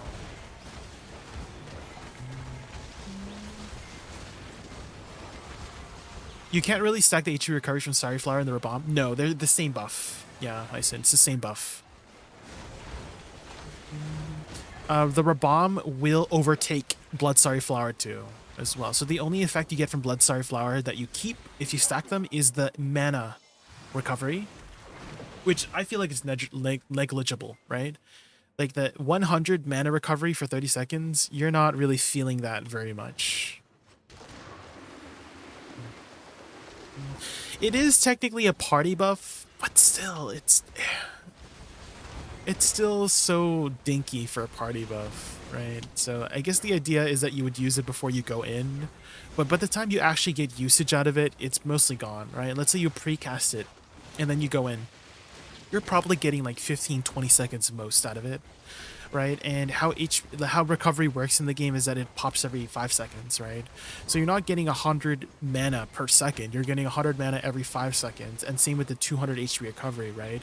You're getting, it's not 200 HP per second, it's 200 HP every 5 seconds for 30 seconds. So that's 1200 HP in 30 seconds, which is not very much considering people have like more than 10,000 HP these days, right? So it's 10% of your HP. I just don't feel like it's that impactful, you know?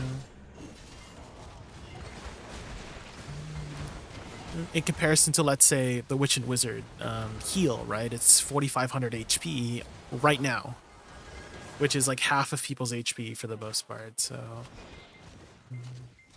How I would probably make it is maybe a heal in the beginning. Like, if you complete the cast, you get an initial burst heal of like 1,500. And then it heals 3,000 HP over the next 30 seconds. So it's 4,500 HP overall in 30 seconds. So 1,500 burst now, and then 3,000 HP over 30 seconds. I feel like that would be fair, like 100 HP per second, you know? That would be a lot more like impactful, is how I would do it. Which is basically almost equivalent to the Witch and Wizard heal, because it's 1,500 HP per tick, right, for Witch and Wizard heal. So you get 3 ticks of it, 4,500 HP for you and your allies, up to 10 allies, right? And so this is just makes it like an overtime version. You get 1,500 HP on the first tick, and then 3,000 HP over the next 30 seconds. So you get like some usage out of it over time. Which healing is, and then you also got the Rabomb too, right? You got the Rabomb heal. So not only can you do Healing Lighthouse, you got Rabomb heal, so that's like 2 burst heals, right?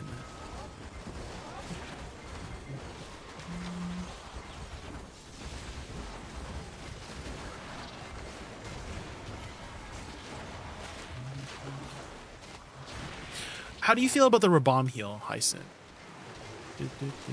This one, Spring Blossom. 300 HP over 40 seconds. So if we translate that into total HP, right? 40 seconds divided by 5 is 8. 8 times 3 is 2,400, right? So you get 2,400 HP over 40 seconds. I still think it's like not the most impactful, but I do think it's a lot more impactful, let's say in Arena. So I feel like it's more of like an Arena skill in that way. 2,400 HP over 40 seconds, like it's decent. It's a little bit better than Blood Starry Flower for sure.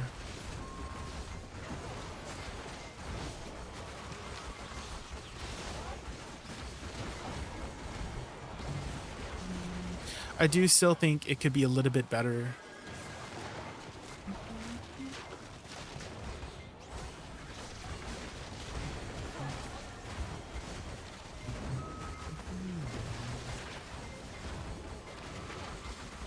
I think one minor change I would like to have for it is if you could cancel it. Right now it's uncancelable. So it's super armor protected, but you can't cancel it. That'd be like one minor change I would like for it. Is a wicked move. Any move.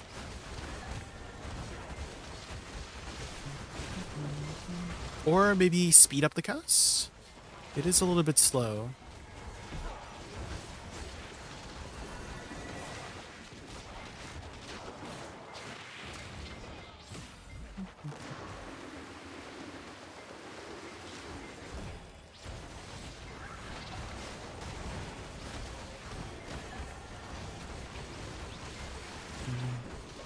But yeah, those are the like 3 few abilities that need some help with the class. Her utility. I think her damage is fine right now. I don't think she really needs any more damage tunings. I think she's in a really good spot for her damage. It's not too OP, but strong enough to feel impactful. It's just the rest of her like other utility that could use some tender love and care TLC. Just got 3 tier 3 pets recently, gaining upgrade. Oh sheesh. Try to get at least one tier 4 Raz if you can, because with a tier 4 you can upgrade that to a tier 5 with silver, and the tier 5 buffs your other pets by 15% faster looting speed. So getting at least one tier 4 is really important to get a tier 5.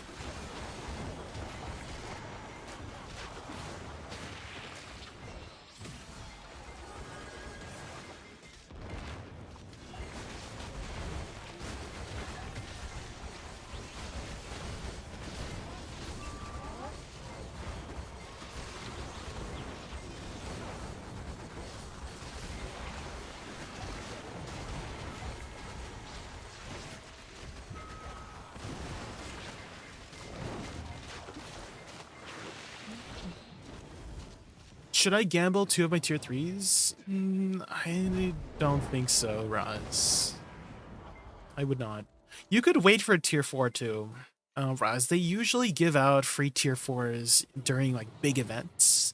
The next big event is in December. And so you just might get a free tier 4 from that.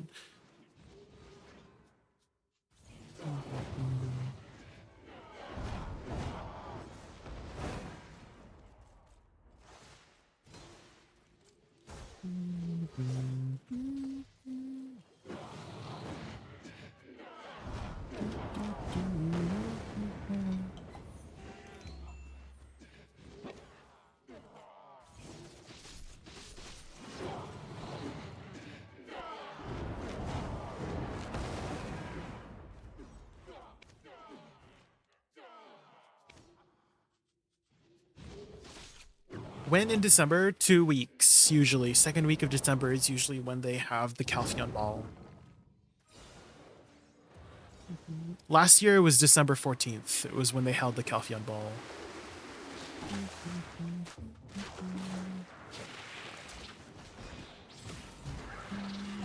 So it's usually second or third week of December. I don't think it's ever been there in the first week. I know for Woosa, they released her... I think they did the Calpheon Ball like the week of Christmas for that year, like 4th week of December. Because I remember clearly how Woosa was released in the Global Labs. I was like so excited to play the Woosa during that reveal for her.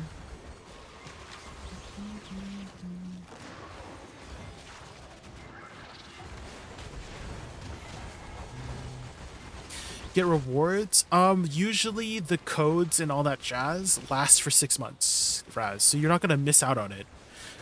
Similar to the Hida Ball, right? You got the Hida Ball rewards when you had started a little while ago. The Hida Ball happened in July, or was it June? It was either June or July, but it's always like 6 months. Like the codes always last 6 months, so you won't like lose out on it. Don't worry. They always have those codes going on until the next ball.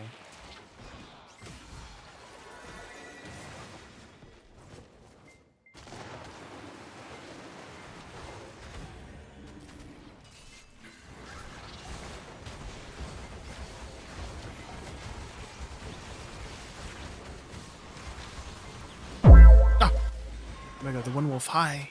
Hi, One Wolf. Welcome in. Going north to visit family. Oh.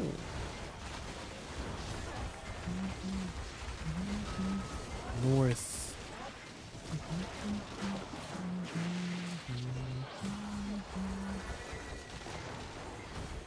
Gonna be sparse playing BF6. Oh, what is BF6? What's that? Buff 6. I'm really bad with the acronyms. Oh, Battlefield 6. Ah. They're still making those games? Damn.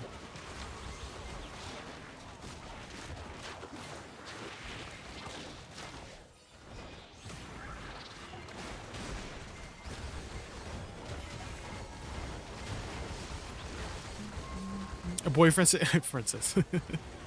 That boyfriend 6. What's the MH plan I asked before? A Monster Hunter before I walked away to do something. Planning to start in like an hour-ish here. An hour-ish. And then we can finally start doing the Omega quest line.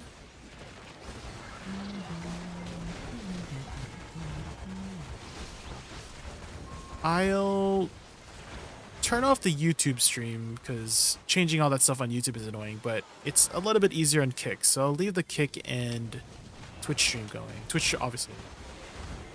I'll leave the Kick stream going.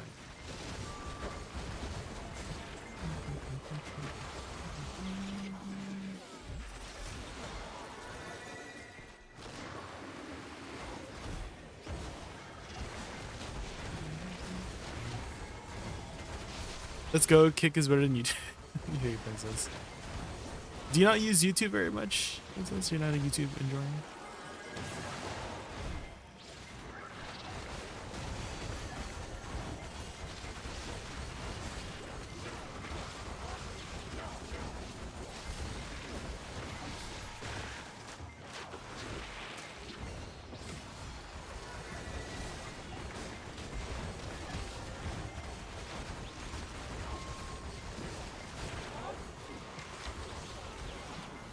You don't have YouTube? Like you can't go to YouTube on like where you live? Princess? Interesting.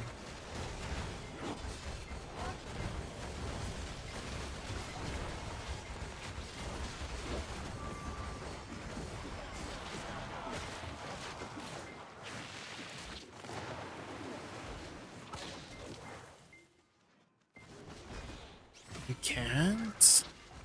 Wow. That's interesting. And where are you from again? Like which country is that?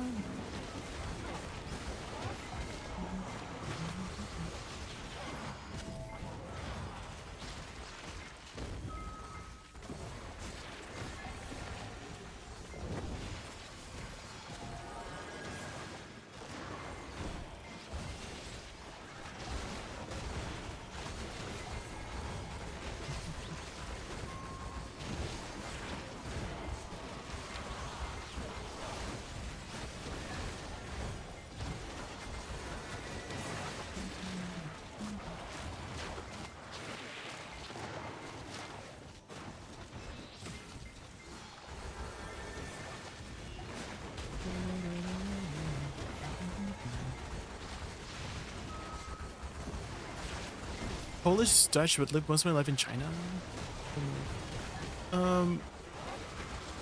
Like you're currently living in Poland and you can't access YouTube?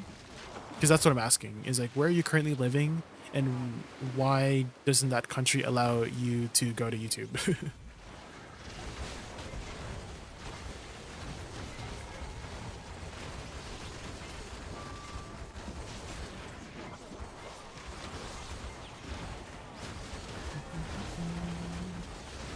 I thought like YouTube was like global wide.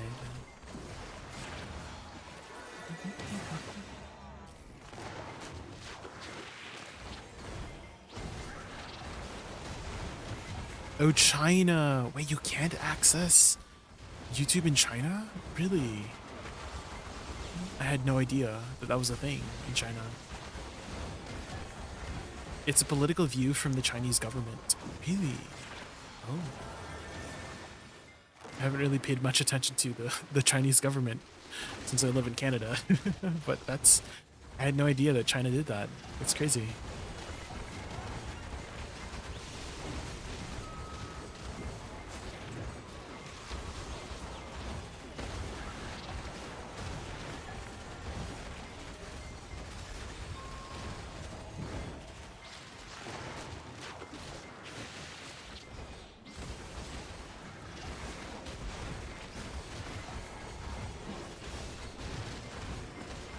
Well, now I'm glad that I am able to, that I figured out how to multi-stream so that I can reach a wider audience in that way. Not to say that the BDO community is like too big on the kick side. There's not too many people, not too much action. Like it's literally just you and Raz, if I have to be honest. Like you and Raz are the most active here on the kick side.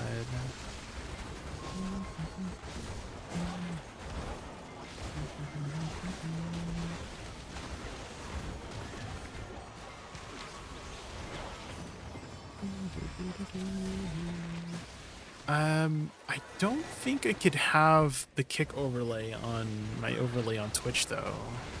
I remember seeing something about how, like, because they're like direct competitors, you can't like have the overlay. And I mean, I do eventually want to have the overlay, if I can, if it's possible, so that people on YouTube can actually see what the heck you're saying, you know? Can't combine the chats at all. So you're saying I can have it separately? Like I could just have it like above here? Like above the Twitch chat? Is that what you mean?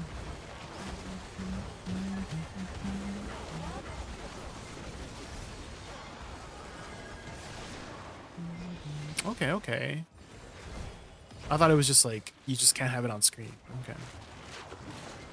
I'll look at more into it on how to add the kick chat on the thing.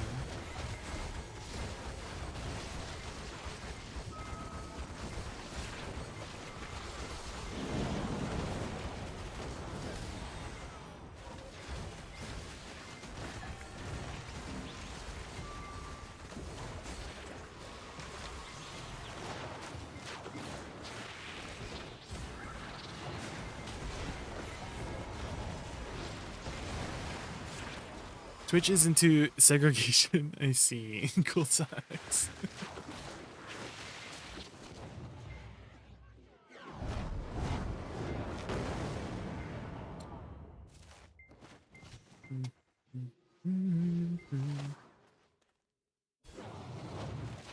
Comprehension.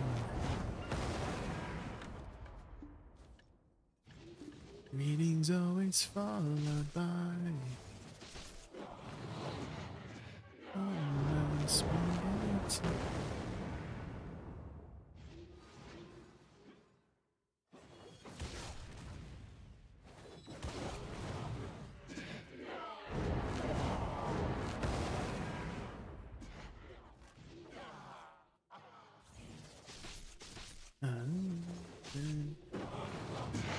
Be right back, we'll get some snackies. Ooh.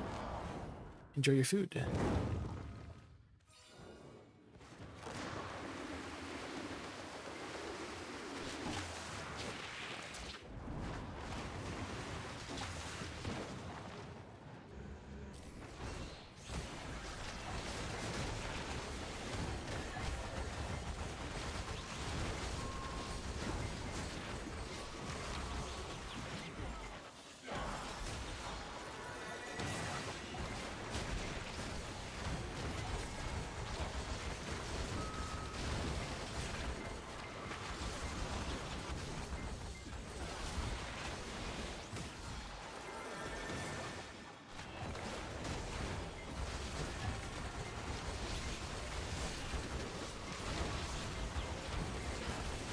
Entrances on this journey.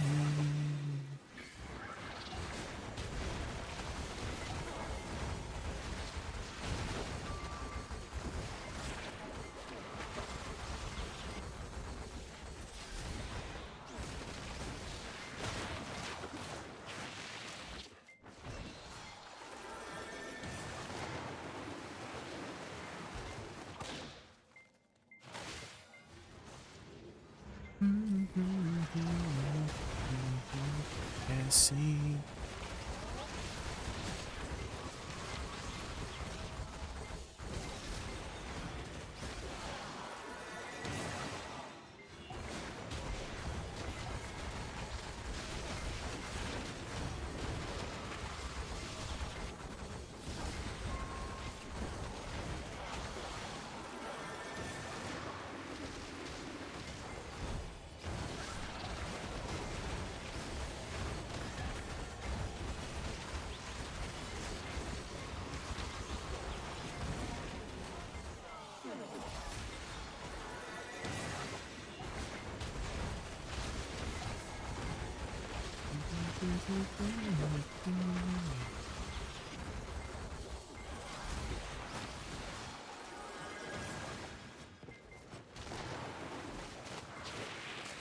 Yes or no, don't worry.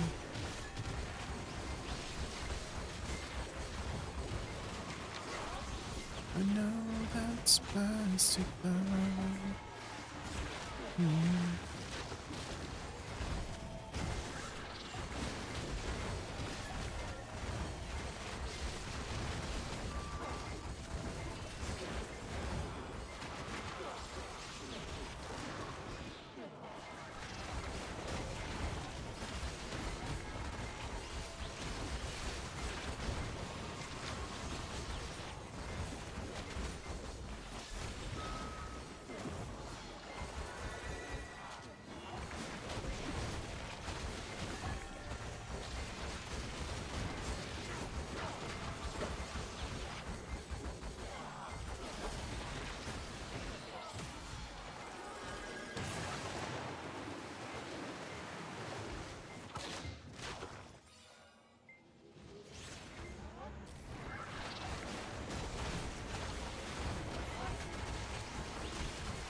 Goodbye, princess. Welcome back, welcome back. What kind of stacks did you get?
Water break, water break.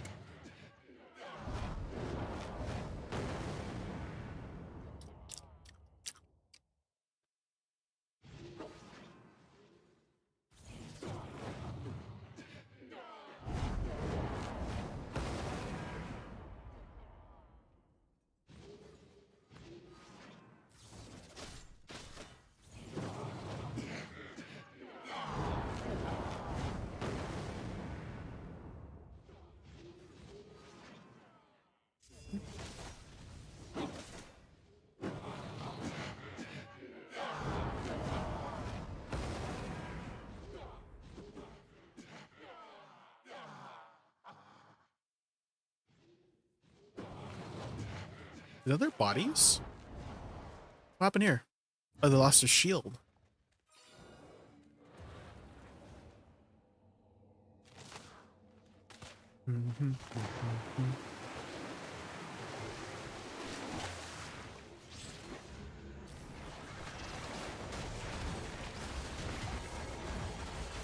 Catch up, you know the song, Princess? You've watched Alien Stage? Are you an Alien Stage enjoyer?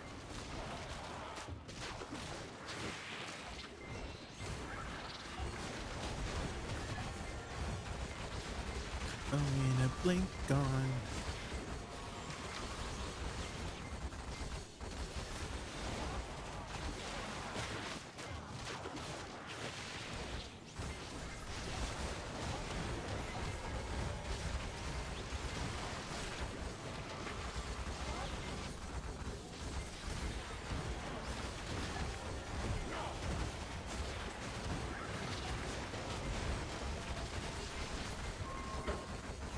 A little.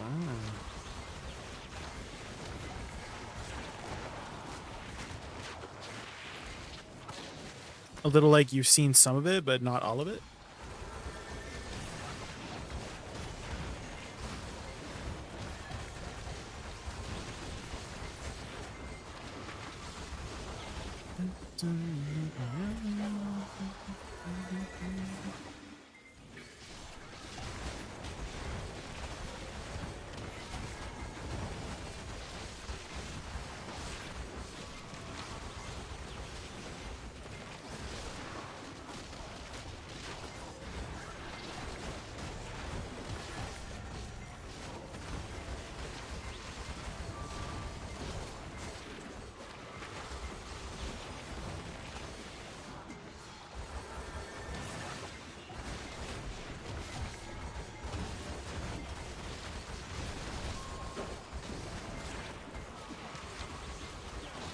You don't know all the songs. Ah.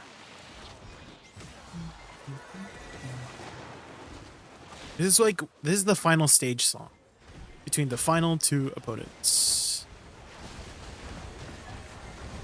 I feel like it was very well written for like the story purposes.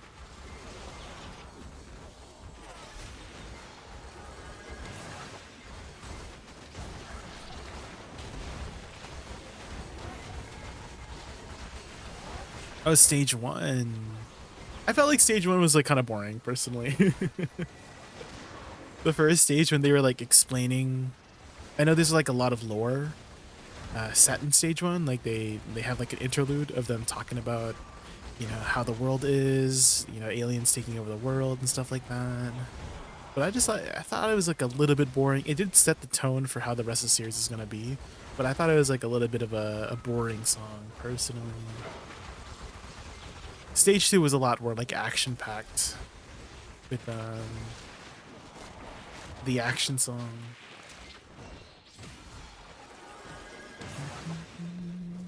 I love lore. I hate playing a game with lore. That sounds very like a juxtaposition or whatever. Jay, I saw some guy on YouTube that cast combo SF then F kick, but so fast. What do you mean? SF into F? Like this? SF into F? Like that?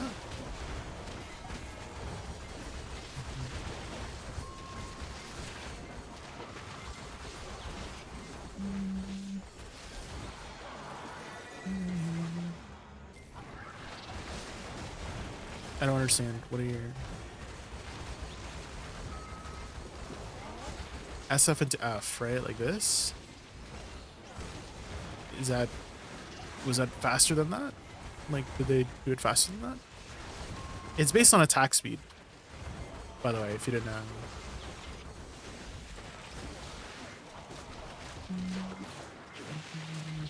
So maybe they just had a lot of attack speed going.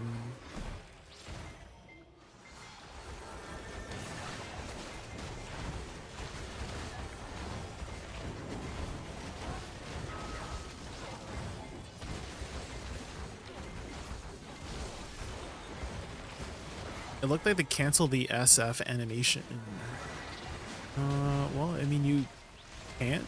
So the only thing I could think of is that they just had a lot of attack speed.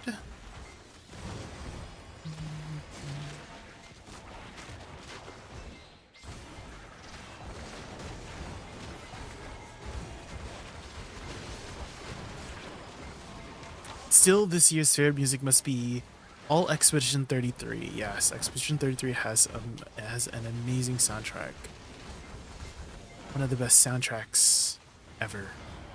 And it's crazy to see. Do you know the lore behind how the soundtrack came to be? Princess was apparently they found the guy off like a random forum. Like literally, the creators were posting on a random forum, and he just happened to randomly be on that forum that same day. Like he wasn't even like a regular on that forum. They just randomly posted that they were looking for someone to do the the soundtrack for the game, and he just happened to be looking on that website at the time. It was like meant to be for whatever reason. It's just holy moly, like the stars align.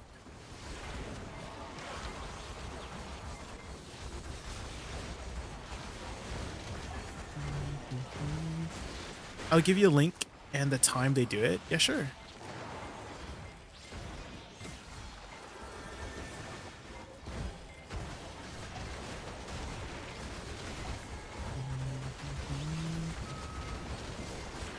You use Lucas crystals? Well, I use a Lucas too. Well, I guess I don't. Just kidding. I usually use the Lucas crystals, but I need the AP here.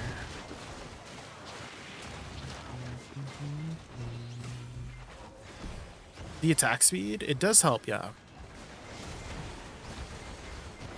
That's why.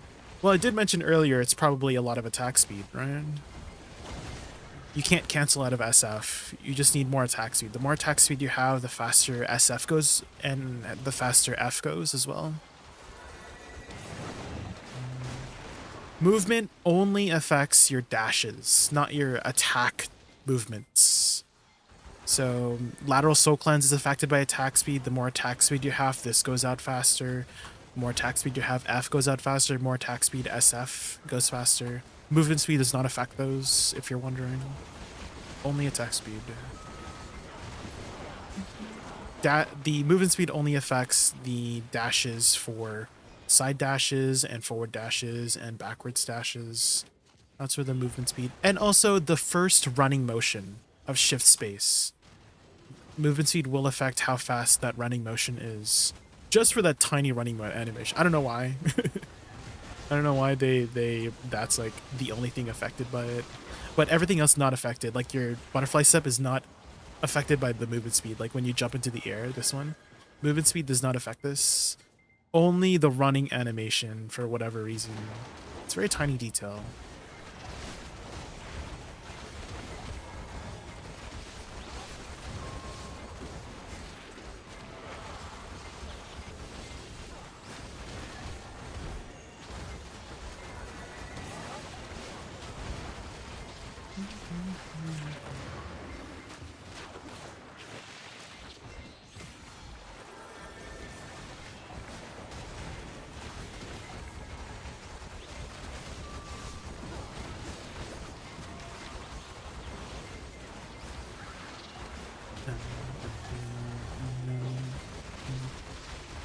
I do kind of wish they had that detail in the tooltip. Like it would tell you what's affected by attack speed or movement speed. That'd be nice. Right now the only way to find out is just playing the game. And you just notice the details. Which maybe that's a good thing too. Kind of shows that you have experience.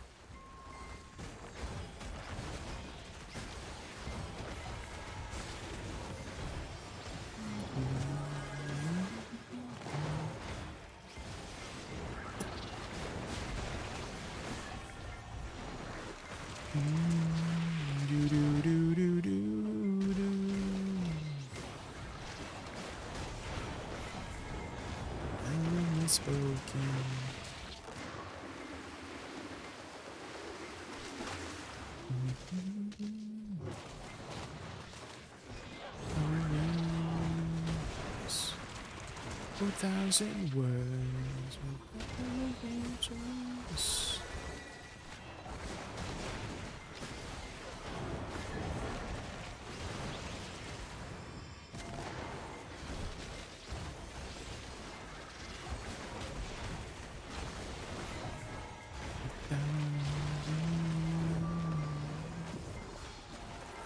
But no overtime gonna lurk. Alright, Team of Jins, good luck on your node war. Good luck. I hope you win.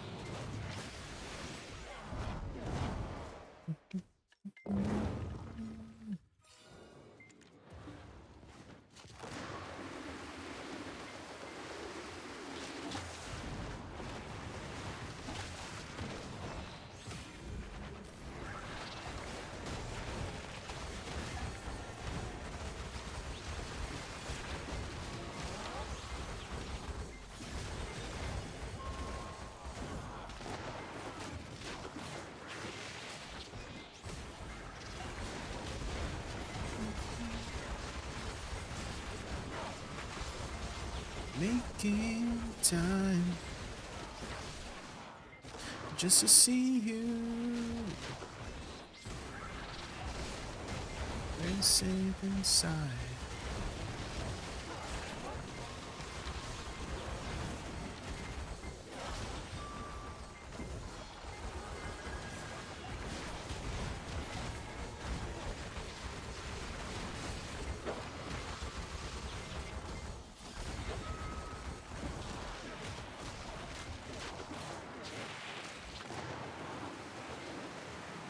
I'm okay, making time.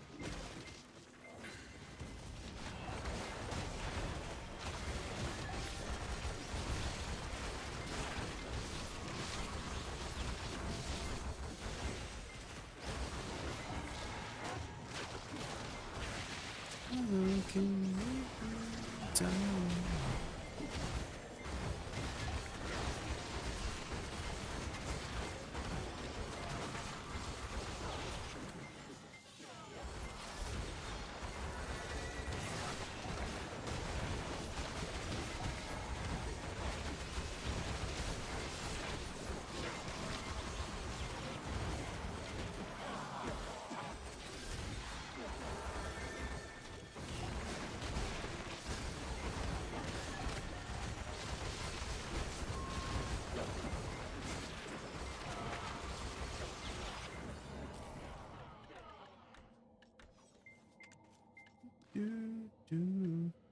Get rid of these. They should be fine.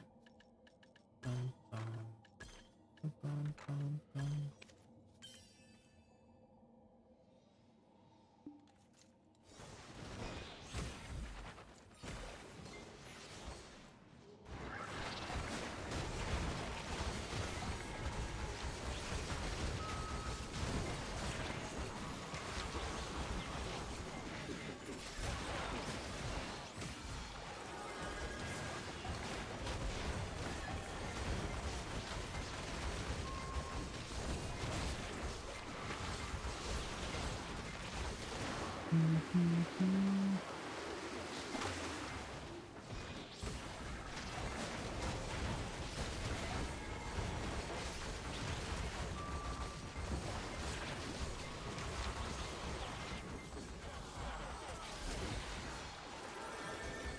The right time. I might not be the right one, but there's something about us I want to say. 'Cause there's something between us anyway. Might not be the right one. It might not be the right time. There's something about us I've got to do.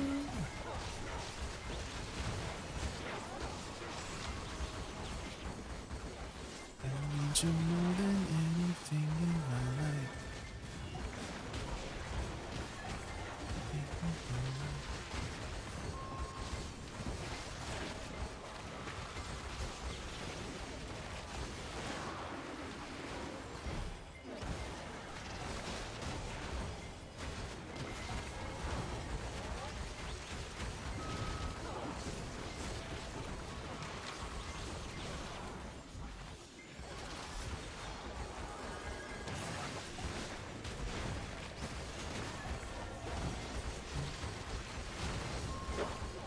Hi, Emmy. How's the grind going? Going well, going well. Just the usual never-ending grind. No lucky drops yet, unfortunately.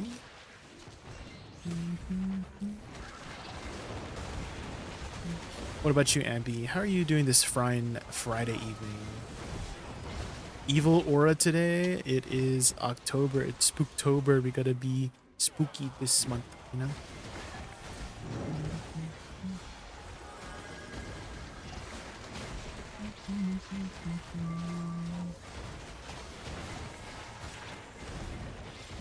Spooky. Consider me spooked.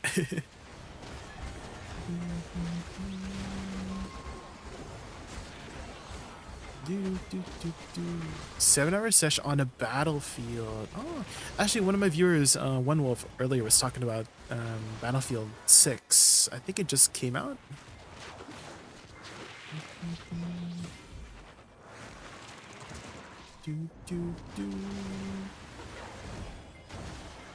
Brain is potato mush. I've never really been good at FPS games. Never really played too many of them.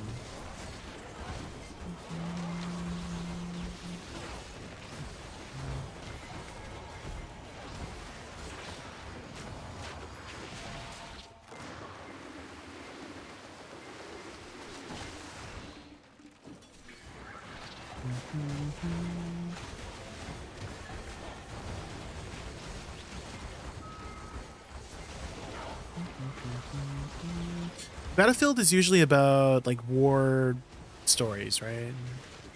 Like World War I, World War II, stuff like that, right?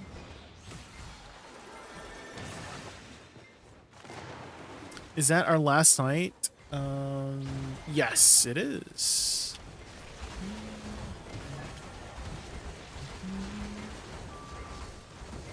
It's on the playlist now.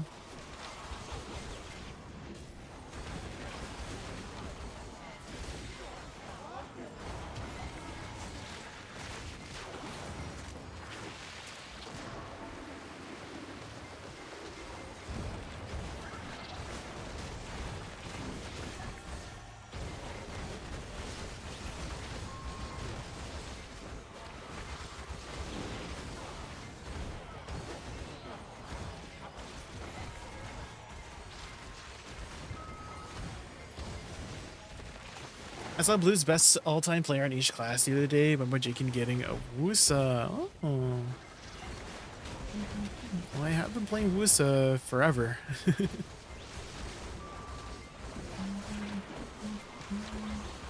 My favorite class.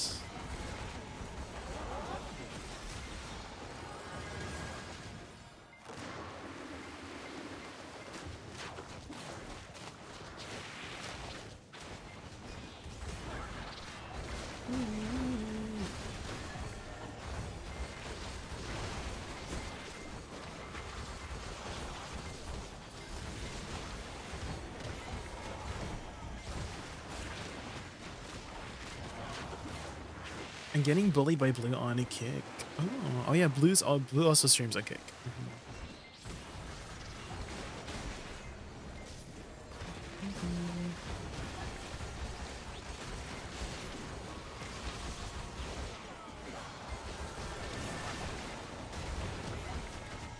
All the time.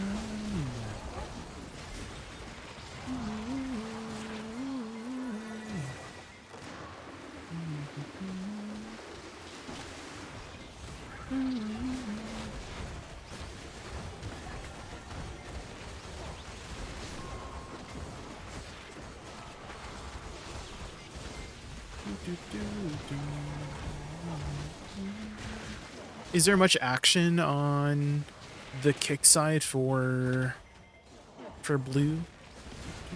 Queen Princess? I don't really watch kick very much, so I haven't really been in the know for how the community is on the video category. I feel like the video category is kind of dead on Twitch. Or not Twitch, Kick. You're literally like the only one of the first active people I've had on the kick side. Maybe 3 or 4 people. I see.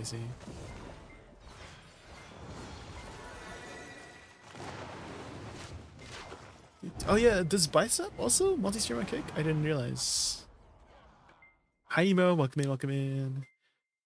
I mean, it makes sense. I mean, multi-streaming is like very easy these days. So you just like turn it on. You just set it up and turn it on. That's it.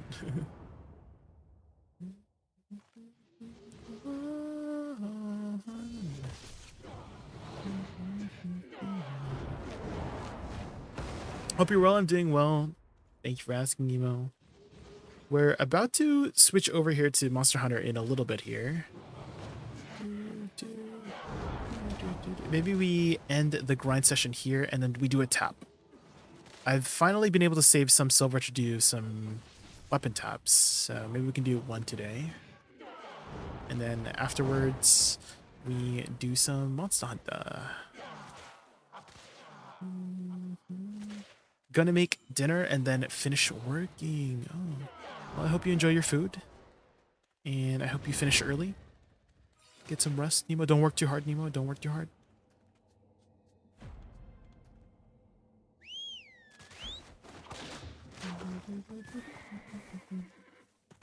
Be up all night? Oh no.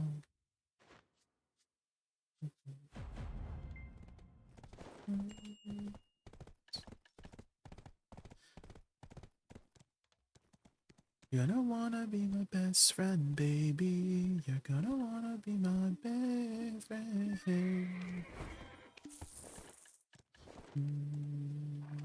Okay. Let's go stock up on those Corones. Oh my god, Kairos. Hi, Kairos. Welcome in, Kairos. Hi. You're just in time, Kairos, for some content. We're gonna do a deck tap. Wanna be my best. How many crowns is it for a deck tap again? I forgot. It's been so long since I tapped. Oh my god, Icy Watcher, you're just in time. We're gonna do some deck taps. Ooh. We can maybe do 2, I think. Hold on. How much is it again? It's like 3700-ish, 3720, something like that. 3920, right?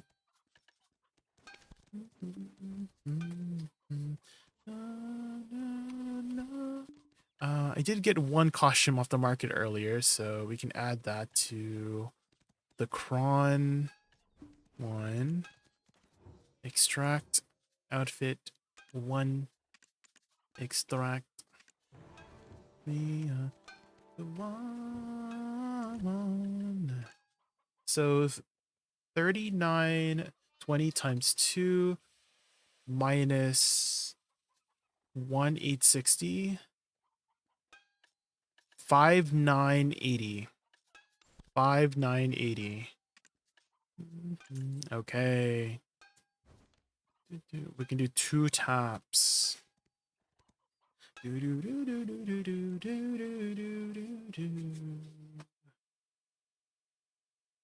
Bicep was actually my first YouTuber streamer that's on the Asia side. Oh, really?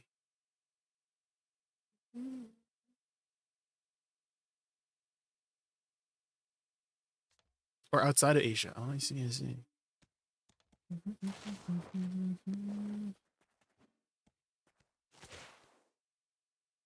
Okay. Let's see, guys. What's the stone called again? Primordial stone. That's what it's called. That's what it's called. Primordial stone. Oh, we got 2. Exactly 2. Perfect. Okay. We are on tap 46.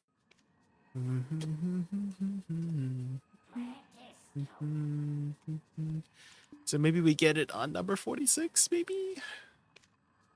Okay, here we go. Good luck, everybody. Good luck. Come on, first deck, please. First one down. Okay, second one, number 48. 427.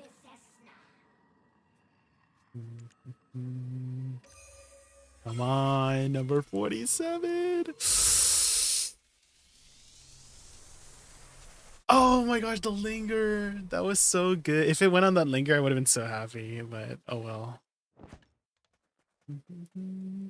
Unfortunate. That's all right. That's all right. Okay, for now, we swap over.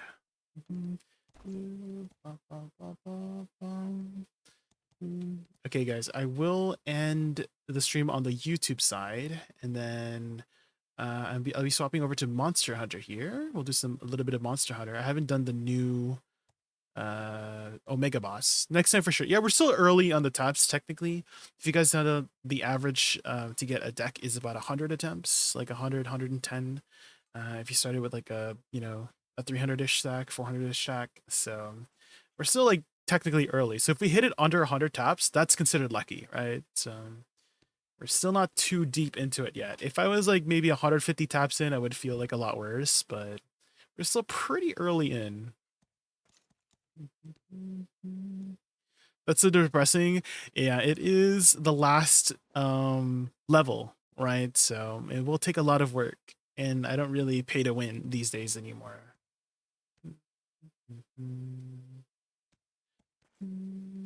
I just play the game.